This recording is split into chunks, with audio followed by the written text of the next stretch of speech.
Tudo spoon, de me para uma estação. Spoon, spoon, spoon television. Spoon, spoon, spoon radio station.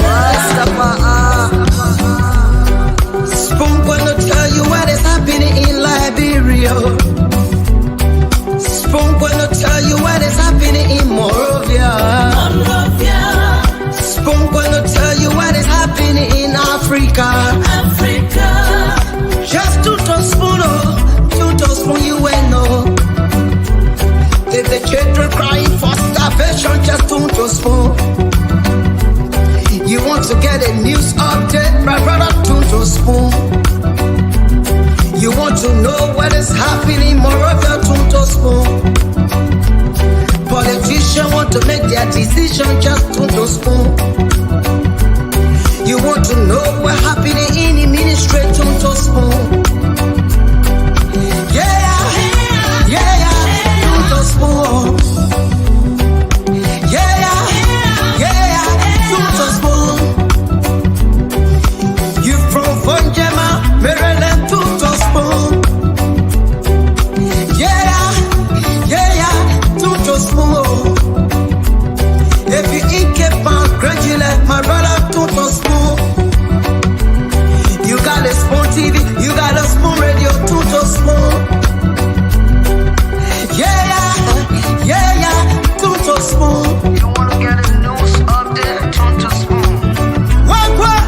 Yeah, Rastafari.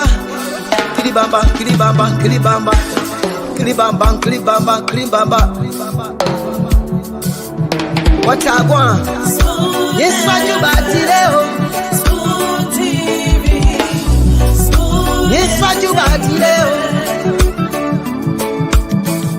Spoon TV, Spoon. Bada. Skidibidi dabado. Spoon TV, Spoon Entertainment. Kua.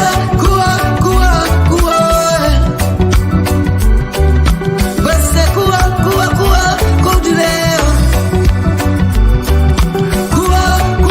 Kudileo. Tudo spoon, to get Yes, what you your want. information. Well, Tudo spoon, to be yes, what you want. Batileo. Spoon television. Yes, what you want. Batileo. Spoon radio. The candidates in the Bureau of Visiting the West African Seas specifically exam, along with their counterparts in the sub-region. Candidates in other countries have already started doing this exam, but the candidates on the Bureau will join them on the 15th of May. So let me start by giving you the number of candidates that have registered for this exam. For the 2024 West African Seas specifically exam, we have a total of 50,410 candidates who have registered, and I want to use this opportunity to appreciate the government of our Bureau for undertaking the initiative to pay for these candidates. 50,410 candidates from 975 senior high schools in the Republic of Liberia and the Republic of Guinea. Of this number, of the 975 schools, 790 of those schools are from the private sector. And with 790 schools, have a total of 34,993 candidates. So that number represents 69.42% of the total candidate that has come into this exam. For the private sector, we have 185 schools. So that number, 185, represents 18.97% of the schools that are taking the exam. And in terms of candidature, we have 15,417 candidates, which constitutes 30.58% coming from the public sector. The exam is going to be administered in Liberia from the 15th of May to 24th of June 2024. And candidates in Liberia will be writing 9 subjects and a total of 24 papers. The first paper is going to start on the 15th of May, and that paper will be English 2. English 2 will be followed by English 1, and then English 3. And the last paper will be written on June 4th, and the last test I'm going to take on June 4th is economics. I want to inform you that for those of us that are accustomed to the examination that we normally call white Liberia has at the time we used to administer this exam, the candidates used to sit 2 subjects a day, but WASP is a bit flexible. The candidates do a subject, at least a subject a day, and don't be any of the 12 days that they will do the test, where they'll be doing more than 1 subject. So you have some level of flexibility to 1 subject a day, and we have ample time to study for the subject for the next day. So this is the information I want to provide you. I also want to inform you that the Liberia Junior High School Certificate exam will also be administered during the latter part of this month.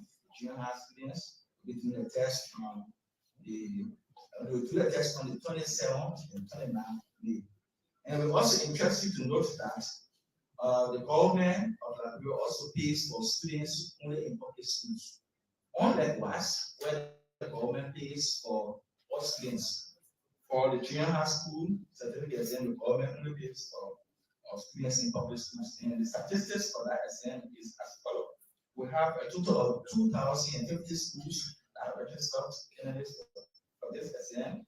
And of that 2,050 schools, we have 6,400 candidates. What I mean? I need theater study. Business. No, buy. They buy the business, I not buy it. So the money I put it down. Since I put out the money, I buy 1 year, still on the same one. And now I buy it for 3,800. I used to buy it before. I used to buy it for 2,000. So now 2,300, but now I'm going to 36. And the small KG bed. I buy the bottle in. Then the plenty going in the market, and I buy 1 bottle plenty for 1,005. So that 1,008 for 1 point. The other KG they'll buy them for 4,000. Oh, we bring the market going on, and so I look at the market, they want bad, the market is expensive. So we bring the market. If you put a food, no customer will be able to come now. The way buy it, if you put a item, not going to business. So no business, not buying the market on farm. We're trying the business, we want different and I blow out our children. School fees from. Yeah? We don't want to hear about it. Our husband not working, no job. As for me, who's my husband is a contractor, but not no work. If I can stay in the market, I want to be a father. To help my children, and my children going to school, but I went in the hospital in the 12th grade, 996. Yeah, the one where there's no improvement. Yeah, what did I improve there? What is school fee now? Yeah, so I there. So we're going to go to the work. That thing be far from us. That is the stock car. That poor car buy the market. That you say I put the market as far as when I started. Thank you for talking.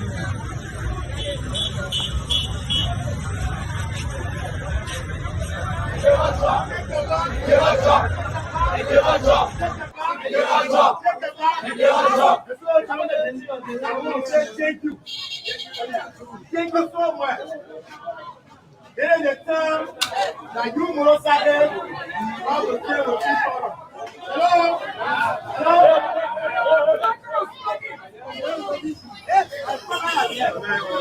Hello? So they can say, there is a time that you have to deal with people.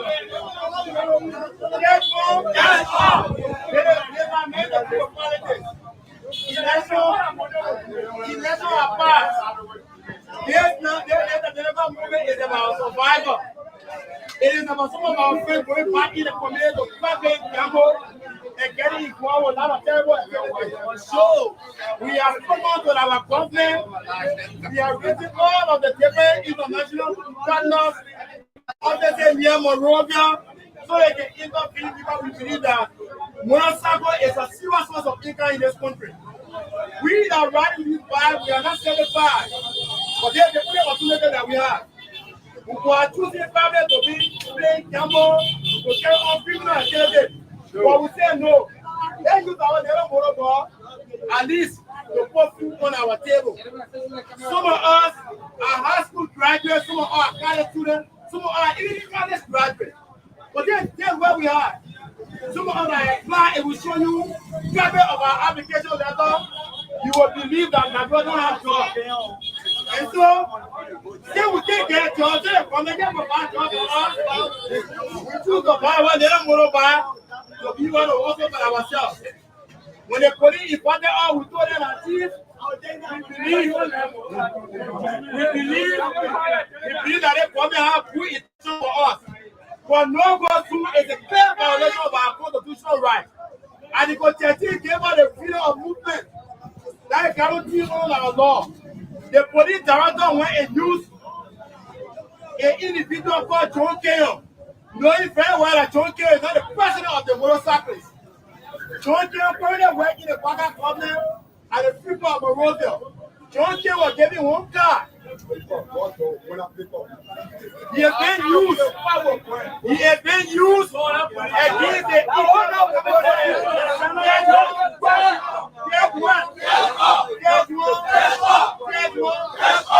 Oh, we are coming here to say for our government. Please respect the constitutional right of motorcyclists. Please respect all we are taxpayers. This government is not doing any favor for the right on the road. We are not second-class citizens. We are paying for the maintenance of the road. When we are going back gasoline, they can't tell us anything. No one may pay $2. We can pay the same amount. The people that provide the car, $200,000, pay. All we are asking our international community to please intervene on our behalf. We don't want problem. We are a young group of people. We too are qualified and competent to work. But then we'll start that will run. See the problem don't have job for us. Yes, the only opportunity that we have now to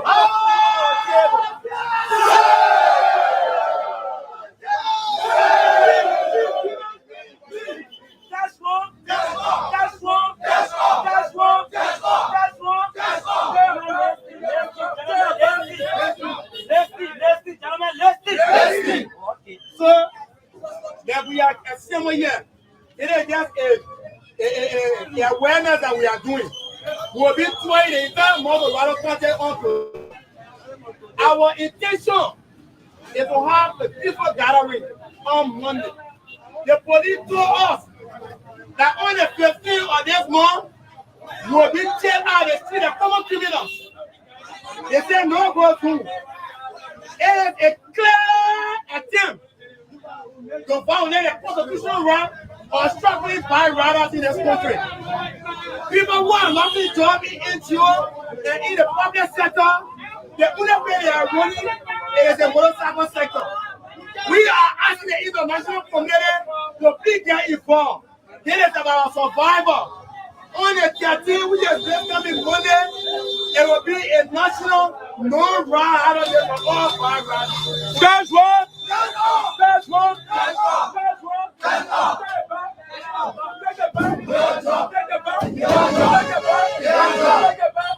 what. So, our intention is very clear. We'll be using Article 17 of the Constitution on Monday. All of the motorcycle riding in Motorcycle Country will be parking their motorbike at their burial homes. We will drive neatly. If possible, we will bring along our documents. Whether you are a high school graduate, whether you are a college graduate, whatever your level, you will come along with your documents. We believe that this government got job for all the people that ride motorbike in Motorcycle Country. So, on Monday, we'll be parking our motorbike. We'll be coming along with our beneficiaries. The people that won't get ride a motorbike and get their free money. Our mom, our fathers, that will get sometimes stressed into. By the grace of God, they will be joining our money. We'll be coming for our job. It is our only thing that they come and get job for all the while they want to. So on Monday, please, If you see us gathering, if you don't see Molobo rioting in the street, it is our intention. We'll be fighting all of our back. For some of you, like you Molobo, as your moral transportation, to do all of your activities, just that exercise is because beginning money. We won't run Molobo again. No need for the police director to be threatening our life. Enough is enough. All money will be assembling a capital building in our white uniform.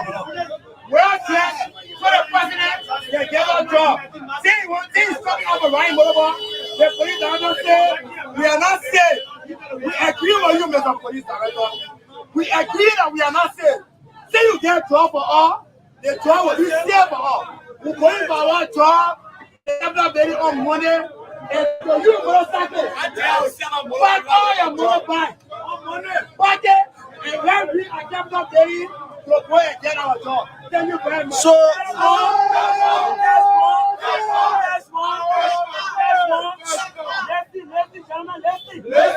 so why did you choose to go to the Capitol Building? Why you choose the ground of the Capitol Building on Monday? Because it is where we have our direct representation. We have our lawmakers that be there, that represent us. These are people that will go on our motorbike and politically campaign for. When this government will come to power, they promise to protect the rights of motorcyclists. Our people are not voting for them because they know they're somewhere. They were voting for them upon their political manifesto. Why they told the motorcyclists, loot up the bed, to loot up the bed, stop the pretense. You sat down in your government process. You are taking for more than 2 weeks. So just come and say, you're writing the president, the vice president, that's a bluff. That's a bluff. That being deceptive. You are aware of the evil regulation. And we are not going to take that so-called letter that you wrote to the president, the vice president. On Monday, we're going to capital building. They don't get one in a jump pass the budget. They jump pass the budget. On Monday, they will call on a budget to get a job. Now, what protest? So, if you feel like taking you from the street is a violation of their constitutional right, why can't you use the means of the court? The government is charged with the responsibility to protect us. Listen to me. The government is cognizant of the Constitution. The government is aware of the protecting of the Constitution who gave us the freedom of movement.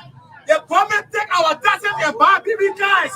So why are you using our taxes to pay our baby's pay and can't pay us? So all money you will pay us. Because they is about survival. They the thing that we use to tell our livelihood. And you tell our money power get ready to pay all your job. Why can you use the court? The court will come there, chief. We not know the court will come there.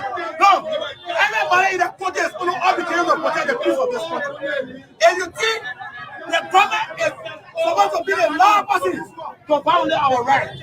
So the government, when President Obama was taking power, he took oath to protect and defend the Constitution. While we are putting here at the protection of the Constitution, give Waka, the president, our president, and us the right to do freedom. Why would the president allow the president to violate our rights? And so we are using the law. All I say, which we are still at Central Building, is what we are going to be at the protection. Thank you very much. I am Trevor Virginia Gray. I am popular in Yellow Machine. Thank you so much. I'm the president of Supreme World of Nigeria. Thank you so much. Again, ready.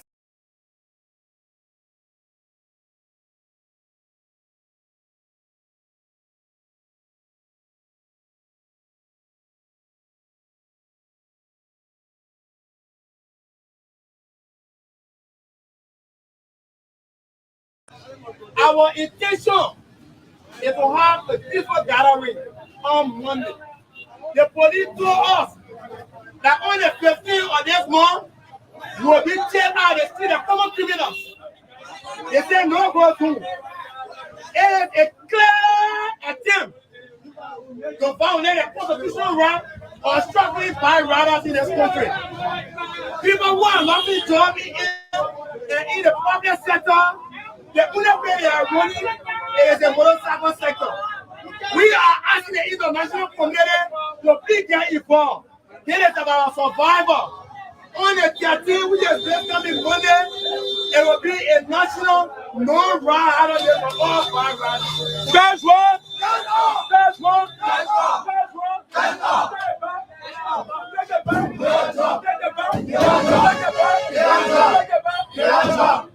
So, our intention is very clear. We'll be using Article 17 of the Constitution on Monday. All of the motorcycle riding in Motorado County will be parking their motorbike at their various homes. We will drive neatly. If possible, we'll bring along our documents. Whether you are a high school graduate, whether you are a college graduate, whatever your level, you will come along with the documents. We believe that that government got job for all the people that ride motorbike. On Monday. We'd like to say welcome again. Thanks for joining us tonight. This is the late night show, the late night politics and spoon. We are here again live, and I'd like to say welcome. Thanks for joining us. Kindly share the program as you come on tonight. Lots of things to talk about, and of course, a lot has been happening in the country. We're gonna dive into the discussions, making it up in the news. Of course, it's gonna be a fascinating show tonight. My name is Nelson Colette. Kindly share the program as you come on.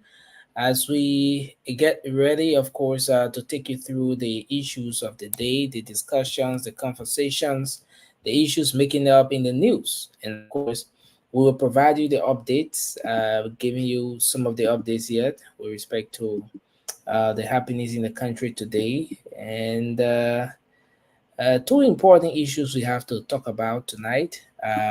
Once the rest of the team come on, we will dive into those talking points, those very important issues we have to talk about tonight. And then we move on to open the lines to take your calls, your participation, your input on the different issues we're going to be looking at tonight. So, again, thanks for joining us.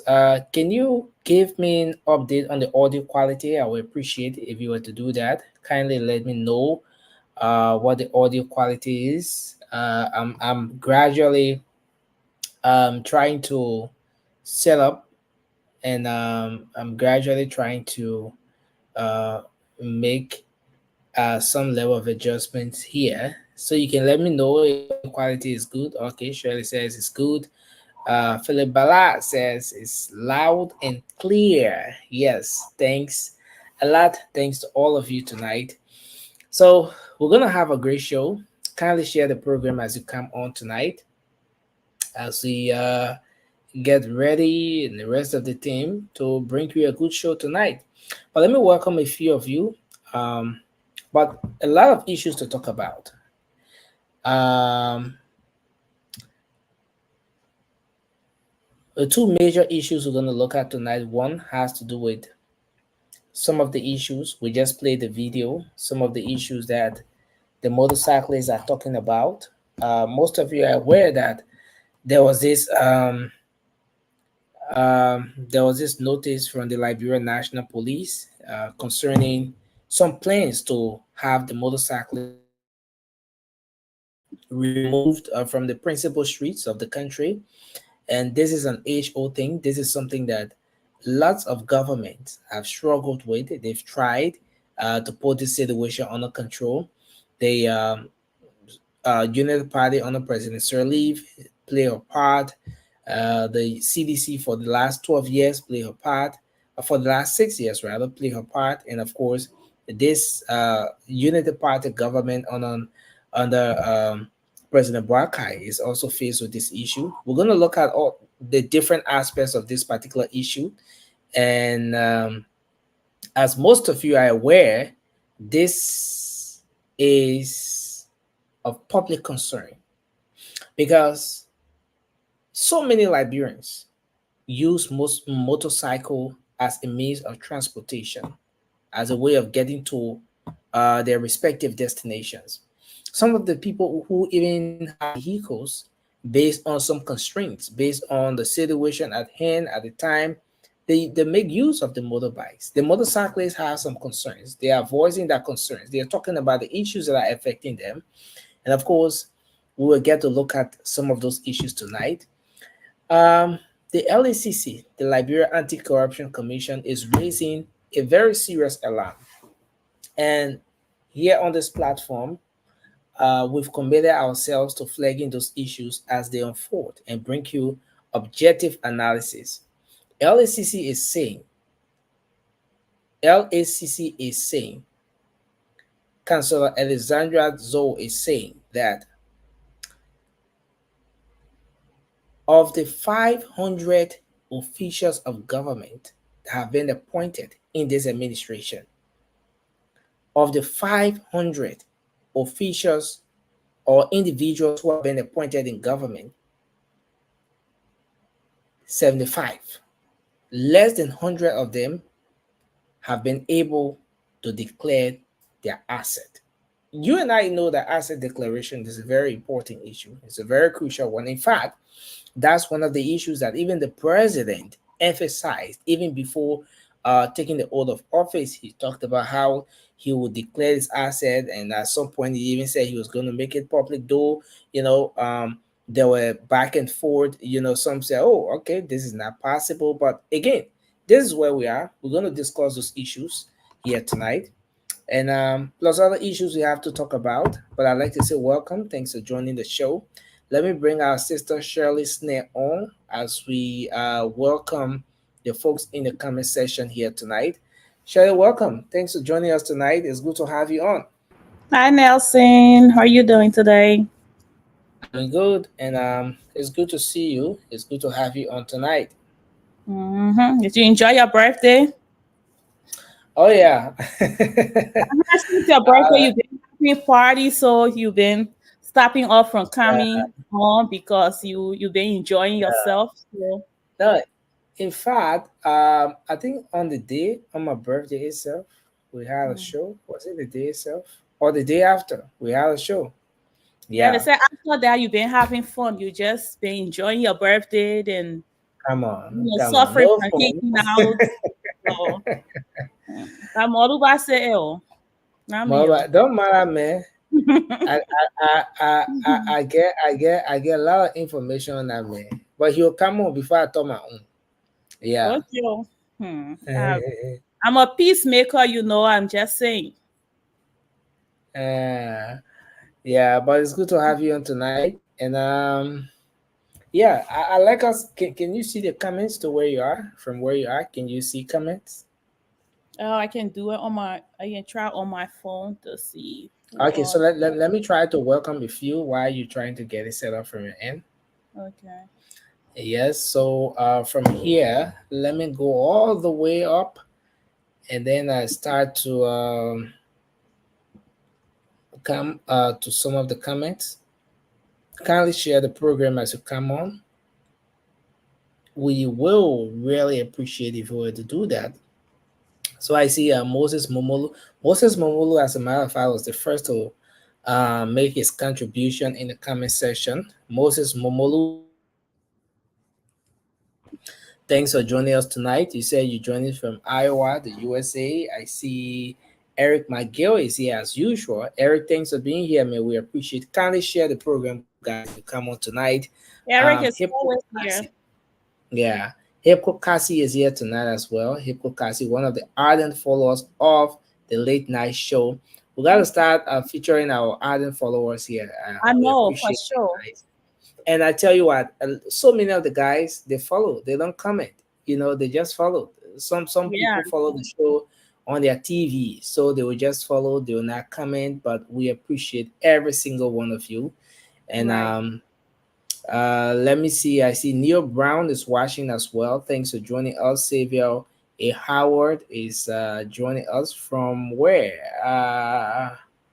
Waterloo, Watertown. Okay, Watertown, Cinco. Yeah, that's in Monrovia. Thanks for joining us, Xavier. I see Angeline Smith is falling from Ohio. Angeline, thanks for joining us. We appreciate you tonight. kindly share the show as you join us tonight. Let's see who do we have here. I see Joseph Cully is following from the U.S. Minnesota. That's where Shirley is. Joseph from Minnesota as well. Yeah. I see Alice Band is following from Iowa. Thanks for joining us. Nathaniel K. I said it would Hill. be good, tell them to let us know where they're joining us from. Oh yeah, Let's it's important. start. Yeah, Yeah. kindly let us know where you're following from. I see Alice Band is joining us tonight. Alice, thanks for joining us. Nathaniel K. Hill is here as well. Thank you for joining us. I see Haja Aseta Ruff. Hope I got your name right. Thanks for joining us tonight. We appreciate you. I see Alfred Dennis is joining us. Who's obstructs other movement? I think he's speaking to the motorcyclist issue. We're about to talk about that issue. But thanks for joining us tonight. I see Moses Colley. Thanks for joining us tonight. I see. Brother. No, that meant I Colley. Moses. Oh, okay. That's Colley. Yeah. I didn't see the name. Yeah, Okay. but I'm a brother. I'm a librarian brother. Moses Colley, thanks for joining us tonight. Oh, my own Oma Messias Nini, thanks for joining us. We appreciate you, ma'am. I see Stephen Keitar is joining us from Massachusetts. Thanks for joining us. Mr. Philip Ballard, thanks for joining us tonight. We appreciate you. Now I see Moses Colley is back. Golden Trust Group is here. Golden so Trust Group Moses is is your blood brother then. I said I seen last name. last detail that's a time again. But kindly share the program, guys. We appreciate you sharing the show tonight. Oxford Copart, yeah, one of our ardent followers. Thanks for being here tonight. I see Dr. Kennedy. I appreciate you. I see Monsieur Yerman. Thanks for being here. Sam Tabla. Noosh. We appreciate you. Ruth Goba. Ruth Goba. What is Ruth? Ruth is my girl, man. Let me tell you, Ruth, Shirley was just talking about you. Right, I was just talking about you. I say how I so love Ruth. Ruth, keep it real, Like you for 1 second, 2 seconds, just know that, nothing personal, Ruth. We love you. Yeah, Shirley says, when Ruth tells you, oh, you are on point, the next comment will be, you're off. Yes, no. She can say, Shirley, you're trying to take Amy's spot, but you're not taking Amy's spot. Watching from Charlotte, North Carolina. This is a comment. I like that. Yeah, I'm watching.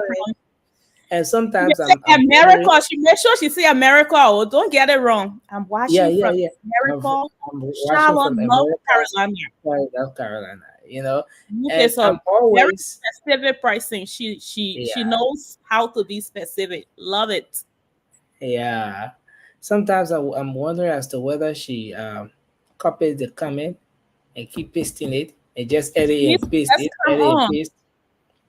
But you know what though? So if you're watching the Spoon Talk, Ruth can be there, and Ruth comments are consistent. She makes sure she identify what she's watching from, and then she gets her comment. Yeah. Don't talk about the government in power, because Ruth will tell you, say, you lying. Yeah. That's not true, Shirley. But when you say one thing good about the government, she go, I love you, Shirley. You saying that's true. You on point today. Yeah, you're right. That's what it is. Yeah, so I see lots of comments still coming through. We're about to move to our discussion now, but I see Queen of her queendom, Masa. Ooh, that's Masa. That's my girl right there. Masa, thanks for joining us. I see Alfred Tama. Alfred Tama is here. Alfred, we appreciate you. Dobor, Helena, Besa, Jalal, thanks for joining us. Adama, Kamara. Oh, we That's have some people from Adama Kamara. That's a good name. So we take the last few. Sam Sion is falling from the US. Moses says he's your brother. Say, yeah. Thank you. Oh, okay. So my own old man, Madam Mercia Stanley is she says she's calling from Florida. Florida is in the building tonight. Thanks for joining us. Micah Anak, thanks for being here. Moses Colley Jr. Say my sister Shirley. Ooh, yeah. Bill Carson. Bill Carson said Nelson is a bad boy. Come on. Bill Carson always giving me a hard time in the comment section. Bill knows something that we don't know. Bill, you want just inbox me, let me know. I'm CEO. I will keep secret. I can keep secret. Oh, trust me. Spoon TV say, who messing with me? I am watching from ATL USA. Thank you guys for the highway.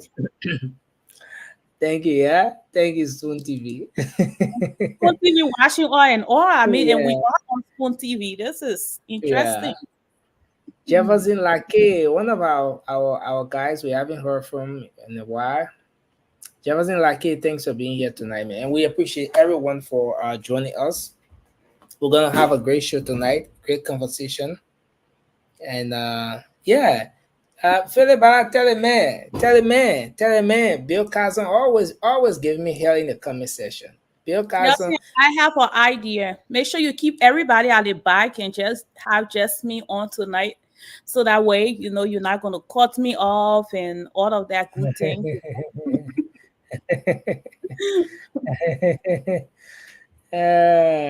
It's good having everybody on here who have just want to say you guys are welcome to my show.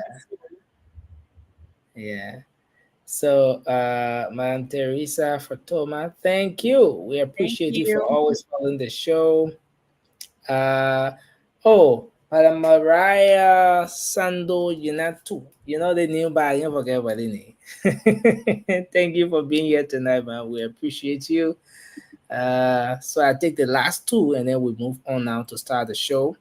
I see. So Nelson, you're gonna put yourself in trouble. So this is how I would do it. I want to welcome everybody because we still have people that we can see on YouTube, or Nelson can see every one of you. Yeah, I see everyone. So I just want to welcome all of you because I don't want Nelson to get in trouble tonight if he doesn't get to say your name.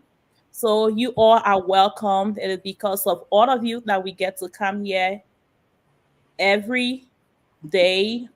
Monday through Saturday, Nelson get 1 day to rest. But don't believe me because he doesn't get to rest at all that 1 day. Trust me.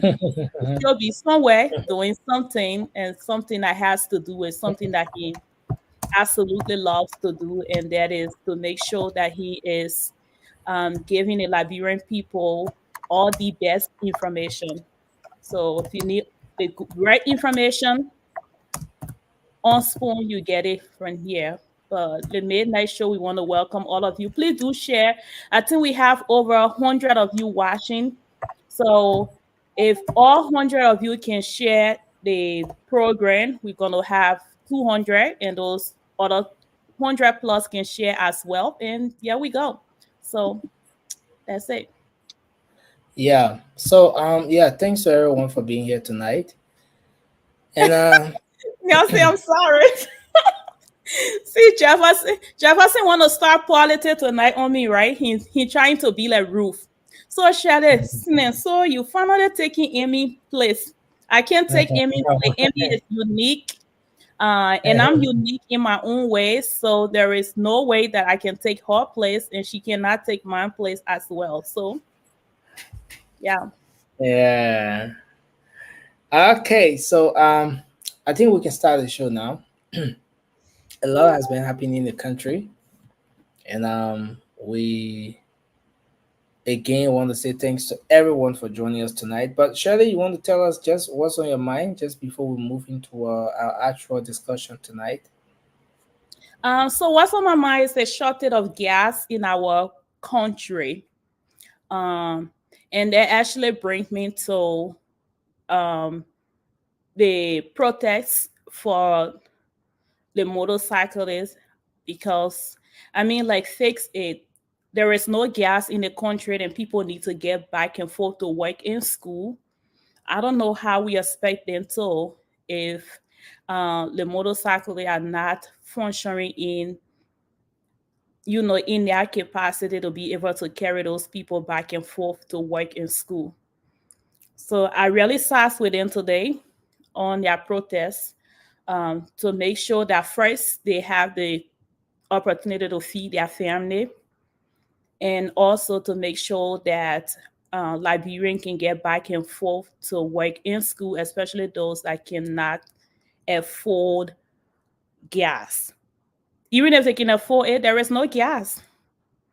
So that's what on my mind, Nelson. Yeah, thank you. Thank you, Shirley. And it's very important because the issue with gasoline is getting serious by the day. I had a very bad experience today. Imagine driving at over five filling stations, and some of the filling stations will not have the notice up like no gas or stuff like that. No. So let's assume you're running low on gas already. Your For the gas finish. noise. Yeah. Then you're driving. Vasco, welcome to the show. It's good to have you on. Nelson, I So told you let's not to. Thank you, Nelson. Nelson is not following order tonight. This is not starting right. And Vasco are So- all people Yeah. on to like no. Welcome yeah. back. Thank you, Nelson. Thank you so much. So let's assume you're running low on gas, and you decide to get to a filling station. You drive from one filling station, one gas station to another place, no gas, and it started, the day before. Let's say on the 6th, I started to notice that on the 6th, but today it was worse, and no one knows how it's gonna be like tomorrow. So you're right, Shirley. The issue with gasoline in the country is serious. And whenever you have these kinds of scarcity, when the product is scarce, then of course the price starts to increase. So interestingly, the guys, prior to now, the price of the gasoline was 850 Liberian dollars, with something around $4 or so. But now some of the guys have increased it to $920, and stuff like that. So gasoline is becoming of concern. We hope the LPRC can get hold of that situation as soon as possible, so as to avoid a situation that gets off hand, then it becomes so difficult to control it. Yeah, and you're right on that. Vasco, you want to say what's on your mind just before we move into our discussion? Yeah, Nelson. It's a pleasure to be back. And let me say hi to everybody watching the show. Yeah, Nelson, what's on my mind is So Vasco, say hi to me first now. hi to you, Shelly. Thank you. How you been doing? Great. Thank you. So Nelson, what's on my mind? I got a lot of things on my mind, but because we have all the things to discuss, so Yeah. I will just talk about the issue of drugs. Like I always say on this show, this government is like how you call it something? The Coca-Cola. When you shake it, the way you can get foam. That's how they look. They came with impression. And I keep saying it. I say these people just come up, woo, at the end of the day, everything's subside. I listened to the director of the DEA. Yeah, the LDA, yeah. The LDA. He said we have another drugs in the country that even terrible than Kush. And they call this drugs zombie. Oh wow. So when I heard that thing today, I said, you see, and what I'm noticing, everything that happened to a former president, we are trying that people classify it to be like the president was doing this and the president was doing that. All of these things coming back, and it coming back so soon. Just in the first 3 months, we're discussing gas shortage. And we're discussing a terrible drugs that even more harmful than the kush they have come to this country. So what you expect us to see with the sedition? And we can promise that we're about to start running with it. That the new drugs that are in the country, it was brought in by the Unity Party government. Wow. Yeah. So Vasco, because this is a very big platform. Vasco, I mean, and I agree with you on one aspect when you said that the LDA boss made the disclosure. Yes, I did hear Colonel A.B. Kromah when he said that, look, there's a new drug in the country. Mm-hmm. You know, a lot of people were concerned about the kush. Oh, it's about kush, it's about kush, it's about kush. Kush here, kush there, and all of that. But he said this one is even more dangerous than the kush. Mm-hmm. In fact, he said based on the way they clamp down on the kush thing, there is what appears to be a scarcity of that particular drug in the country. That drug, the way they clamp down on the whole kush thing, there is what appears to be a scarcity because the price has increased. So they assume that it is hard to find. That's why the price is increasing. But this new drug that he spoke of, he says even more dangerous. Yeah, and I agree with you on that aspect, Vasco. But if you say that this government has started to bring drug in the country, a new kind of drug, then where do we find the connect? How can we say that the government is fighting drug on one hand, and then Vasco, you are saying that the government is bringing drug into the country on one hand? I mean, how do we even reconcile that, Vasco? Yeah, next thing I was trying to reference what these people were saying at the time when the kush drugs were coming in the country. Mm-hmm. They said Georgia, they even used it as one of their campaign slogans, that Georgia was the one that was bringing kush. And we were here defending, how can a president bring drugs into his own country to tarnish the image of his government and the country? Do you understand? So now I'm saying that this is what's happening now. Should we come out and accuse them? I think, Vasco, that question should go to you because you are the same person on here. If I can remember a few months ago, you said that even if you have to kill somebody and drag them on the street, you will do that because you guys are desperate. I mean, you guys are so desperate to make sure that this government is bad. I cannot argue that. I mean, you said it out of your mouth. You said you will go to the seriously, Vasco. You said that on here on this platform that you guys are gonna go to the point of even taking their body, taking them off the grave and carry them on the street just to say the government is doing. Don't preach Bible here. Expect them to do unto you. Don't preach Bible here. I'm just saying, your own thing that you said. So nobody but you.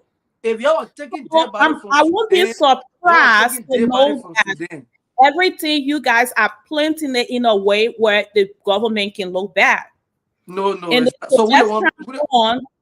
just come on to just pull it on the government and be like, the government is doing drugs. I know this is a big platform. So, and if we cannot find solution to the so if you can find a solution, you blame the wrong person. We will blame who in Liberia, any bad thing that happened will blame the government.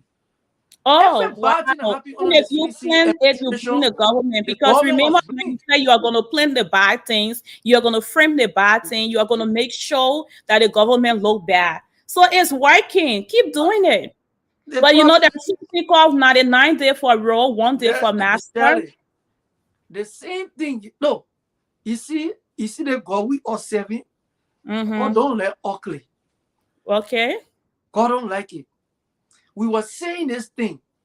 If Bouaka, if the Liberian people actually love Bouaka, they will vote for him clearly. But the politics, you see everything that happened to the government at the area. So I don't understand. Money in the bank. Clarify yourself. So are you saying will you vote for him clearly? No, the kind of politics you guys preach against the former president, the propaganda, those lies. You know what? Those things were happening. For people to come out and say the We president. have the auditor missing. Those things were happening, Vasco. So it wasn't something that they were making up. There were things that were happening. That's what I'm telling you. It was all of death in the country was the opposition. Wow. To make the government to look ugly. So then I would believe that. I would believe that everything that happened during your period was the opposition. So are you telling me clearly now the things that are happening now? Let me tell you, we are God-fearing people. CDC, we don't care about this thing. Wow. We don't care that your own God beating your soul. Okay. The bad thing you did, that God rewarding you. God started with a fire. To tell you, say, next time when you want to put anybody in power, you do it clearly. Vasco, everything is being undermined by you guys. You guys are doing all of that. No. It shows that the government look bad. But I think the more you try, it's not working.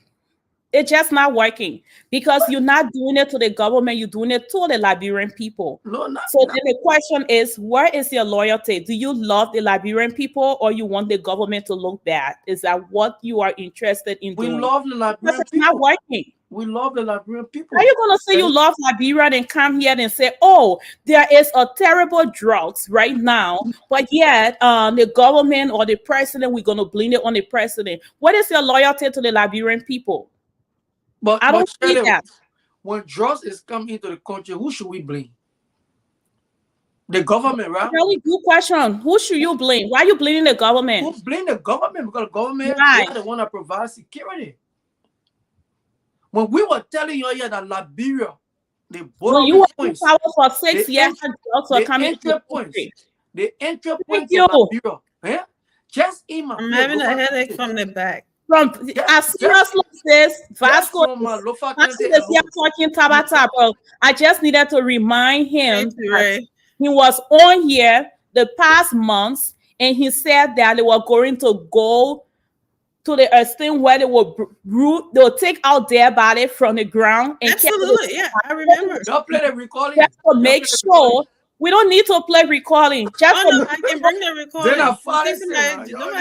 Make sure that the government is will look bad. But I'm telling him that it's not working because no, it's not. It's just not working. They're just making fool out of themselves. It's making fool out of yourself, and it just shows to the Liberian people that your loyalty is just power. Listen, Shirley.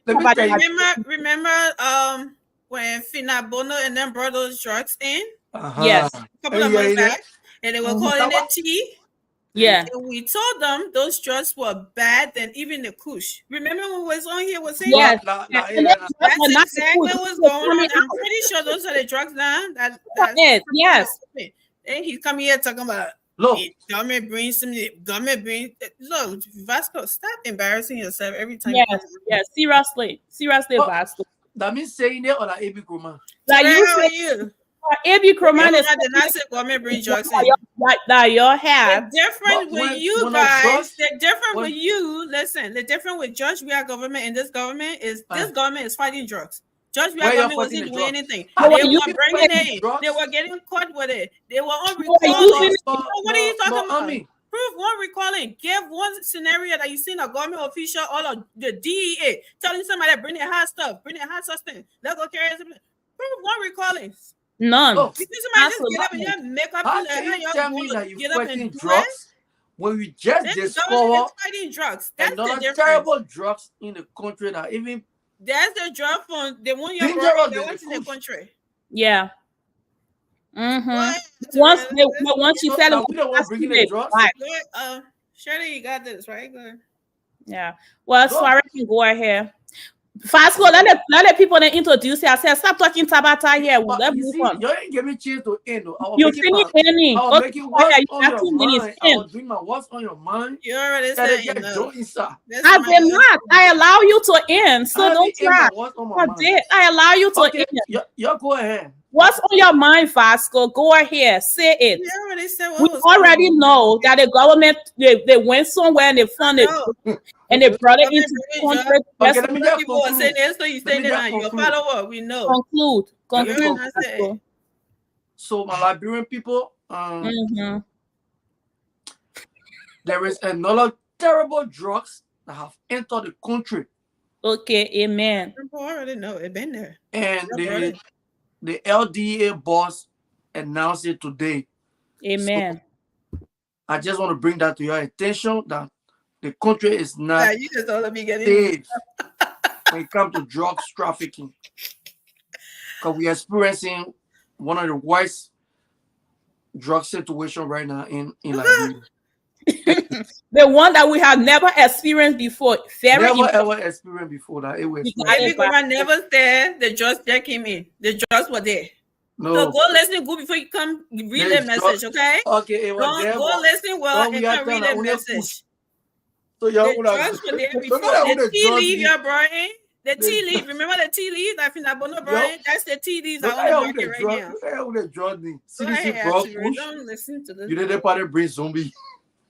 Okay, thank you, Vasco. Welcome to Ray. Let's hear what's on your mind. All right. As you can see, Vasco, I don't know, man. You know, Vasco, I came on this platform with less energy tonight, and you are not helping. You're trying to put me to sleep before my bedtime. Okay. You know, I don't need any bedtime story from you, Vasco. That Tabata too much. That's part of the story that old man is to be telling her why they're trying to put her to sleep. But look, let me say this. What's on my mind? Look, I think there's something positive happening in the country that nobody is talking about, at least from this side of the world. The Liberian men's 100-meter, a dash team qualifies for the Olympic in Paris. For at least for those of us that ran track in high school, we know. I know. Yeah, those track people. You know, we know a thing or two about this thing and how tough it is. Let alone running for a country. So that is something that have not made the news up there. I know, obviously, our sister, a co-panelist on this network, says Glennie's son is running. And she's the only one that's actually running with a story. I'm not seeing it on any major platform, actually. And these are really, really... and my cousin Tama was there too. She represented a woman. So you see, these are Liberians. You know, I'm pretty sure a lot of these guys were born up here, right? To Liberian parents, but they're representing their mothers or fathers' country. You know, and a lot of them sponsoring themselves. I don't think the government like brought putting any money in these things, right? So the least we can do is to acknowledge their effort, is to acknowledge their sacrifices, for the fact that they even out there to run for Liberia. I think that's something that we should really put out there. So I just wanted to put that out there. So you know what I mean. I know a lot of people been following the story, but I feel like it's not gained the kind of national traction that I really feel like a story like this should, because you're competing against countries like Germany, then Italy, then and stuff like that. For Liberia to be competing, Liberia came second to Germany. You know what I'm saying? Like that's huge. That's really massive. You know. So if there's anything positive that we should look forward to for this summer Olympic in Paris, at least rest assured that Liberia will be participating. So that's on my mind. Thank you very much. Thank you. Well, Amy, what's on your mind, sis? And you can take over as a co-host to Nelson. Yeah. What's on my mind has been, yesterday I came across a post of kind of like a reward or salary for the Kansas meet. You know, third place, the girls had third place, Lofa County, was it Lofa or what? River says, right? Third place girls team was given $50,000. And then third place boys team was in Nima County was given $500,000. And I just thought that was just ridiculous. Okay. These two group came at third place. Why is one 500,000 and this other one, the women, just 50,000? Not even half of it. Not even a quarter. I mean, like, come on now. What is that about? So it's just something that I've just been thinking about, like, what is going on with that? Like, why every time I know here there's a lot of saying about women, underpaid and sports and all of that, but is it really? I don't think it's that big of a gap the way I've seen it from our country, like all the way down at 50,000 or 500,000. I thought it was just disturbing to me when I seen it, and that has been on my mind. So I don't know what you guys think about it if you saw it as well. Yeah, I mean, there are a lot of positive things happening in the country, to be quite honest. And I know very well we live in a country that is politically charged, politically polarized. We don't find anything but just politics. We are not really directing our mind to innovation. We are not directing our mind to anything else. It's like all year round, it's just politics. And I think it gets old, man. There's a circle of everything. And even if we try to go away from the political side, people at Vasco don't always try to draw into it. Vasco election is over, bro. Election is over. So you just have to live with.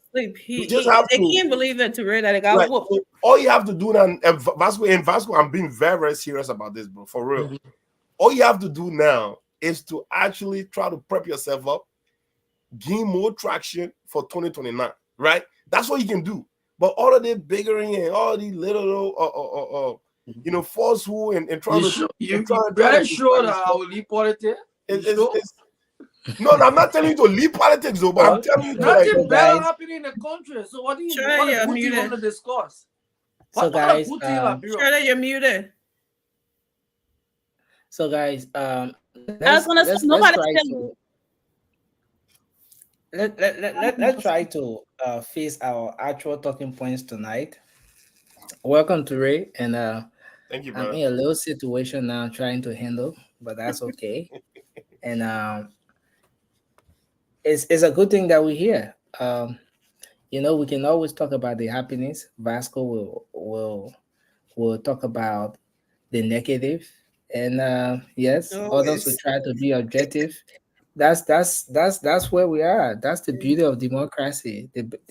What matters the most is that we should all have the space to express ourselves and be respected while we do that.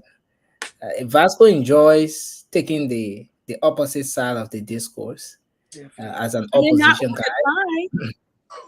As an opposition guy. But if it doesn't make sense and you're taking it, I don't think it's necessary. But it just means. On a very serious note, the head of the LACC made a very startling revelation today relative to this whole asset declaration thing. Most of you here are aware that we've been talking about this issue, asset declaration, how important it is, and the need for officials of government to declare their assets. But if you guys look in the chat room, I don't know how many of you saw that read up I posted there. The head of the LACC is saying that of the 500 people who have been appointed in government, only 75 of those people have been able to declare their assets. This is something that is required by law. And we'll on over and over and again reading that particular portion of the how do you call it, the code of conduct, that says before those people take office, they should declare the assets. Even the president said that. In fact, for him, he said that he would have what? Declare his asset and made it public. He would have published his asset. I don't think Vasco remembers that, but I think I remember the president said it, that he would have declared his asset and made it public. Make it public, yeah. Is there any justifiable reason why up to present, of the 500 people, just 75 have been able to declare their assets on a regime that came on the mantra of change? Let's start the conversation from here, guys. Rescue. I mean, if that number is true, that is just unbelievable. That you preach something and you are not living it. So that's really sad, and I don't think there is any way or means that you can justify it, because they preached to the Liberian people that they were going to declare their asset and they were going to publish their asset, and the fact that people are still holding onto that and don't want to be transparent to declare their asset and publish it, that there is a problem. And there is no way to justify that period, because a promise is a promise. Like they will say, if you promise somebody, it's a debt. You need to honor to it, and you need to be able to meet up to what you say you're going to do. So to see that almost all of them are not doing it is really sad. And it just, I don't know, it just make us to question, like, what are you guys hiding? And so to not be transparent to the Liberian people from just the start is a problem. And there's a lot of things that, if you give somebody the opportunity to start thinking, they come up with a lot of things to think about. But if you don't give them a room to think, to fill in the blank, and just give them the answer to the things that they want, then that's a good start. But for now, people can come up with anything to just fill in that gap of, okay, so why are you guys not declaring your asset, and why is it not published? People can come up with a lot of things. So it's really sad, Nelson, and I truly can say there is nothing they can do or say to justify that. They promised the Liberian people, it was a promise, and it was supposed to honor to that and declare their asset. Okay, Emmy, you can take on from here. Thank I'll you, be in Chef. the background. All I like about you, sometimes you put it right. Yeah, just go ahead. Your turn. My turn. Okay. I mean, this is very sad, because like I can always say, these are the people that know everything. These are the people that came to correct all the wrongs. And I just imagine, look at what the country is going through right now. Some of the things that are happening, that people carry the check to the banks and it's bouncing, no money in the bank. The guys are stealing right now. I mean, there is a heavy stealing going on. There is a motive beyond people not declaring an asset at this early age or stage of the government. And then we see the aftermath of it. But sometimes if you look to the leader, because the president. Vasco, where are you seeing the aftermath? Can you enlighten us? No money in the bank. People took their checks to the bank and the check bouncing. Oh, no so they're taking out the money. Okay. No money in the bank. So if you see things that are happening, I can sit here and say, because the guys haven't declared their asset, so they are carrying a lot of stealing right now. And y'all haul it today from the CEO and on top of that. No, there's 75 who have declared an asset. And that's 75, Can I hear including my lawmaker. question? There's 75 including lawmaker. So the rest of the people are going to the bank and taking the money out. That's and what I'm taking hearing, money. right? What are you talking about? Oh, they want the CEO will be talking about tomorrow. Millions of dollars. No, when we're talking about what you're talking about right That's now. what I'm saying. That's what they're doing. They're stealing the money. Yeah, but I'm trying to understand. There will be no trace. There will be no trace because the people haven't declared the asset. And I mean, the law says declare your asset before what? You take office. Right. But these people too, they look at the president of the nation. Everybody say, what they make for the 2 years experience. When he can't go do it the right way. They men went this one like Babati or asset declaration up to today. Those ministers and other guys around say, but they met with the president and declare asset again. We even know what he got. So what you think? So Vasco, is it wrong hearing from you? Is it wrong for people working in the government? Yeah. After the Constitution said, is it wrong for them to not declare the asset? But the Constitution said, according to the rules, the Constitution says you should declare before entering. So then you agree that if it's wrong now, it was wrong 6 years back, right? No, we're not discussing 6 years back. We finished with 6 years. I mean, we done with 6 years. You just listen to your sister Sherry. Sherry said I'm listening to you right now. I listen to there is no justification for this. Everybody bought a appointing, they haven't declared asset. Because I'm not justifying anything. I'm asking you a question. I'm not justifying anything. But that question cannot be answered because we are not looking back at the past 6 years. We are discussing the present, what is happening right now. Okay, thank you, Pastor. I'll hold you on that. That we're not looking at 6 years back. I'll hold you on that. You interfere, so you gotta give him a time.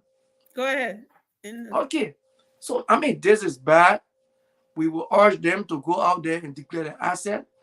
This government is struggling. And if the president took them, brought them to work along with him, to do the right thing for the country, they should lead by example.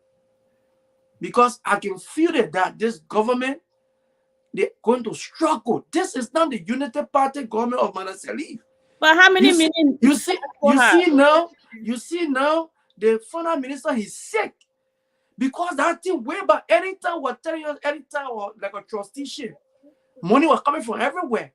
Like we're getting budgetary support. We're talking about asset declaration. This 1 year now, you're talking about we're now going to 6 years, but you're going back 12 years, 18 years. To generate your own money. 6 years. They want you're gonna go generate money.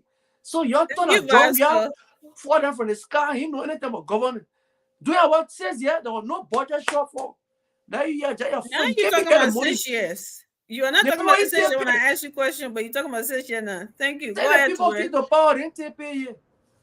Nelson, I'll say Nelson, Emmy, I don't want to take your time, but Vasco can just be all over the place. Vasco, so how is the minister sick has to do with anything that we are talking about here? Why can't we cannot find a way through? Pascal, why can't we just play that man? The man thought it was going to be the Manasseh people. What money was Thank you, Vasco. Go ahead. So you can see a way through. So he's sick. Wow, Vasco, please. Okay, let's move on. Yeah, let's move on. All right, look, Vasco. They struggle. They didn't do anything. Vasco, sometimes you push your point to something where it become to use your word, it become monotonous. You know what I mean? When you say things, even when someone want to come to support you, but you be saying it until we go back now to know exactly. But that we're talking here, that they seen Vasco man talking here, then we have a body to support you. But let me tell you this, nevertheless, I'll still support you on this particular topic. This is absurd. This is bad. Okay, this is really, really bad. You know, people always say this. If you know better, people expect you to do better. Exactly. All right. some of us, we didn't have, like I said it last time on the other show, we didn't have that much of an expectation for President George Manneh we are in terms of, run the government like the way we really, really anticipated. Because number one, he was not caught for that job, right? That's not who he is. That's not part of his DNA. But you, JMB, I mean, you're a decorated politician, for crying out loud, right? A premier public servant, right? Done it on so many levels. So this is bad. You're talking about 500 government employees, only 75 individuals have declared their assets. This is not even a government policy. This is not JMB's policy. This is a code of conduct, something that should be protected under the Constitution. All right. So this is bad. This is absolutely bad. And I'm so very, very. I'm baffled by the fact that we're still having this conversation from a government that we expected so much from at this early stage. This is bad. This is absolutely bad. You should have your assets if you have any interest in running for public service, position in our country. You should have your assets prepared and ready, like the way you have your CV ready. So, Ture, so this is bad. This is absolutely bad. Do you think this is also happening because, they just put that in the Constitution and no one is going after it? You think is that why people are just doing whatever they want to do? Well, Amy, that is a very fair question.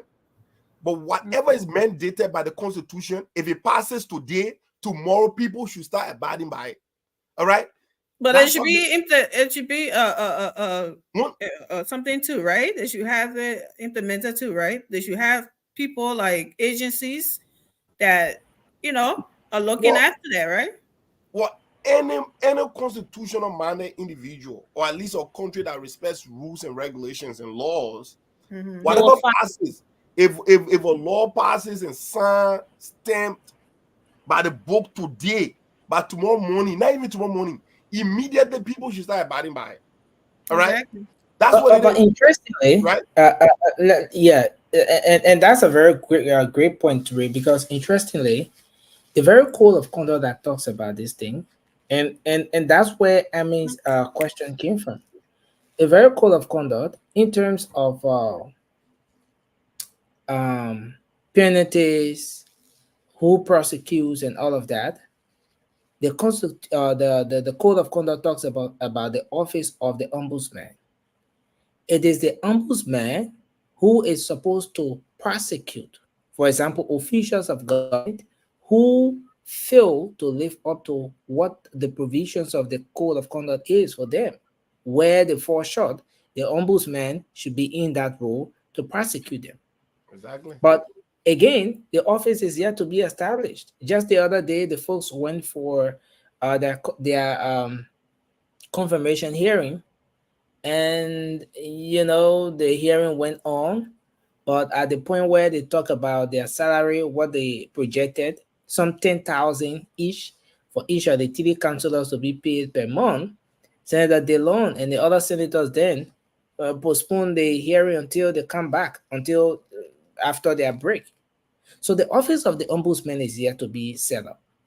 That office is the one that's responsible to prosecute all officials of government, including the legislators, when they fall short on ethical issues, especially on line of ethical transgressions. That office is the one that's responsible. But it's yet to be set up. But even now, here's where here's the other side of it. Even in that it's still a law. Yeah. So it doesn't change the fact that it's still a law and it's a requirement that they need to follow. And the sad part about it, most of them during the confirmation hearing, those questions were asked. And they stood there and said that they were going to declare their asset. So what's stopping them now? That's the question. Nothing. Yeah. People always say, always do the right thing because you don't know who's watching. Mm-hmm. You know what I mean, right? So look, at the end of the day, we're talking about a country that is 170 what 77 library turn 77 if not 78 now. That's what we're talking about here, Nelson, right? And we also understand if you're gonna have the kind of laws and constitutional mandated requirement for holding government position, then that should also come with some set of enforcement. So I totally get what you're talking about, because some people, for whatever reason, they know what the right things are, but they just have to be maybe reminded or maybe told to do it. But at what point now we're going to come to the part that there's a government that campaign on this, right? Talking about respect for rule of law, talking about accountability, talking about fighting corruption and all of that stuff. And why put you in the best position to fight corruption when people cannot even declare their assets entering the government? So you see, Nelson, so it becomes a very, very confusing kind of situation that we can talk about fighting corruption. Yes, it's good to give lip service. It's good to actually, come with all the political rhetorics that you're going to do X, Y, and Z. But you know very well it's that people say you can only bend a tree when the tree is young. So you cannot leave this thing to go 2-3 years into it. Then you want to start pressurizing people to declare their assets. So it is just bad, man. It's absolutely bad. This is bad, man. And that's it. No, this is what we talk. This is what we talk about political will. Yes. Though you're talking about there should be people. It's not your turn. I mean, I thought we were doing random because I saw it's my turn, brother. You talk and to talk, so I'm trying to chip in. So you won't argue? I should leave it with you because I said it's not your turn. I was talking to Nelson. Vasco, I was talking to Nelson. Yeah, man. Vasco, you come in. We'll give another round to Shirley. Don't tell me to go ahead. Respecting this, so don't act like you are that. Go ahead. So like I said, like I was saying earlier to Ray. Come on. Nobody should get the missionary angry. When the missionary angry, what you don't do to Nelson, don't do it to me. That's what can make me angry. The mission be accomplished, Nelson, right? Marshall territory. Sorry, mama. Go ahead. Don't sorry me. Like I was saying, Amy is the only person when I say sorry, then she said, "Don't sorry me." Amy, she accept the boy apology. So. Yeah, like I was saying, the question I was asking to Ray, right? We are all human, right? And these laws, I feel like if they will go ahead and write those things in the Constitution or make laws and not follow it, and I have something to reprimand people or to implement the law, it's useless. Okay, because as a human being, right? Even here. The laws are obeyed because people get in trouble when you don't obey the laws. Okay, so all those people can come in, and most of the people were not on the campaign trail. I guess JMB has to be the armor man or whatever to be like if you don't want something to fire you or whatever. But I think that the next thing here to do is that when people are going for confirmation, that should be the requirement now. In order for people to follow these laws, and the ones who have not done it, they need to start going after them now. Like you have to do it. This is what the law says. Like before, and how dare you been there like 3 months already, and you're not even thinking about it. And some of them said that I heard someone say like, oh, they are weak about these things because anybody can just go take a paper and write anything on it and give it. And there's nobody verifying it and whatever. And what's the point of that? Well, I get it too. I understand what the person's saying, but all of that needs to be checked, right? Somebody can just bring a paper like we know who got $20 million jury, but they couldn't flush that toilet. They were using bucket and all the money and stuff. They got $25 million shoe. It's really, really funny and laughable that people would just get up and put all kinds of funny thing on that paper and in the name of because they want to steal. And then people yelling, they say, oh, they're the richer people in the world, but then they want to sit on that and something. It's a bad thing. They need to, especially if that's something in the Constitution, that's a law that there's anybody, all of them. I think they need to go after them And if they're not doing it, they need to remove them, because that's how you know that people will respect the law or not, if it comes to corruption and all of that. So some of them might not be doing that for the aim.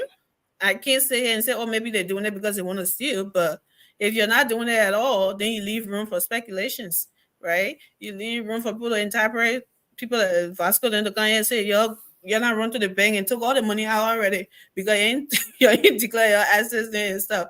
So it has to be done. And now, two things quickly. Then we'll go to the lines. Just two. Then we'll go to our next talking point. But just two things quickly. The first one is this asset, this office of the ombudsman. This is supposed to be the prosecution office of this whole thing, and making sure that it is enforced. I want us to listen to. And that's why I was saying here the other day that office is very important, and people were looking at it $10,000 and all of that. That office is very important. We all seen what happening here now. I want us to listen to them again on this clip, and then let's come back. Let's have a listen to this one here. We consider Finlay Kanga. Actually get the budget officially to you. Officially, I know that. What is the skeleton? Yeah. So even the skeleton will have to go to the skeleton, the pain, and the horse. So they have a draft. They got draft. So, but that's already there. You can tell me that you don't have draft. Well, we send you a bank draft. The senator is true. We did a skeleton draft, but it's not an official draft. So why you put that for your pay? So what do you put there for your pay? We had a conversation with an expert at the Internal Auditing Agency, and he did a skeleton draft because for Senator Tyler, I said, Mafia Putin, the skeleton draft is not official. So he did that. He compared the entity with similar institutions in there. It has, The code of conduct talk about accountability and transparency. This kind of draft, you know how to put it on why you propose? There are 3 sections of our budget. The section I get to do with this draft, sorry, the proposal he has in there is that Makuli hasn't seen that.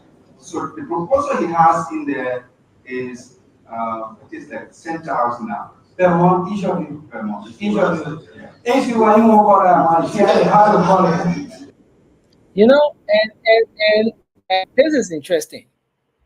This is the point at which that entire confirmation hearing of the ombudsman, everything scattered.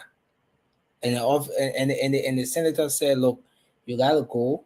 Let's come back after the break to continue this hearing. But I mean, why this thing is being delayed? See what we have happening.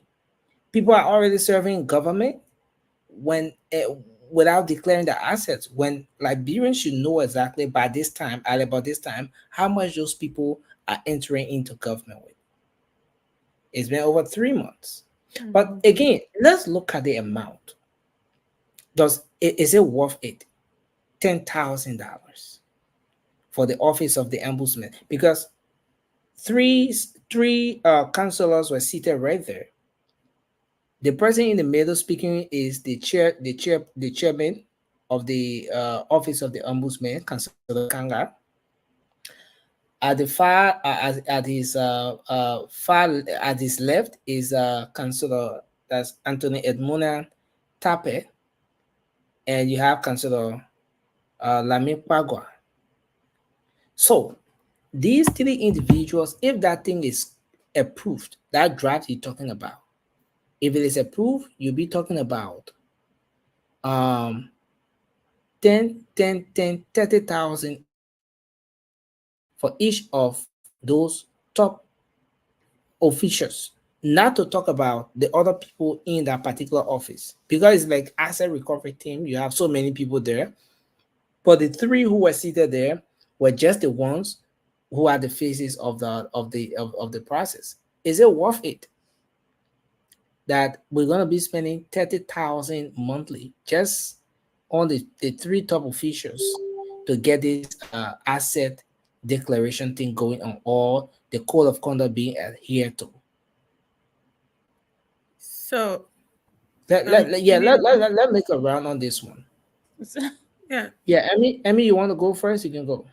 Oh, I thought it was Annie. Okay, I'll just. Okay, well, you want to end? Yeah, now saying I think the money is they're making big deal about the money. If they stop that hearing because of the $10,000, then shame on those senators, because how dare you? Who are like you should be the one telling someone that is making too much. Have you look at your own pay or whatever? And they told you, the counselor said that was just a number that they put in there, right? It could be negotiated. That's not. It wasn't written in the Bible and stamped and anything like that.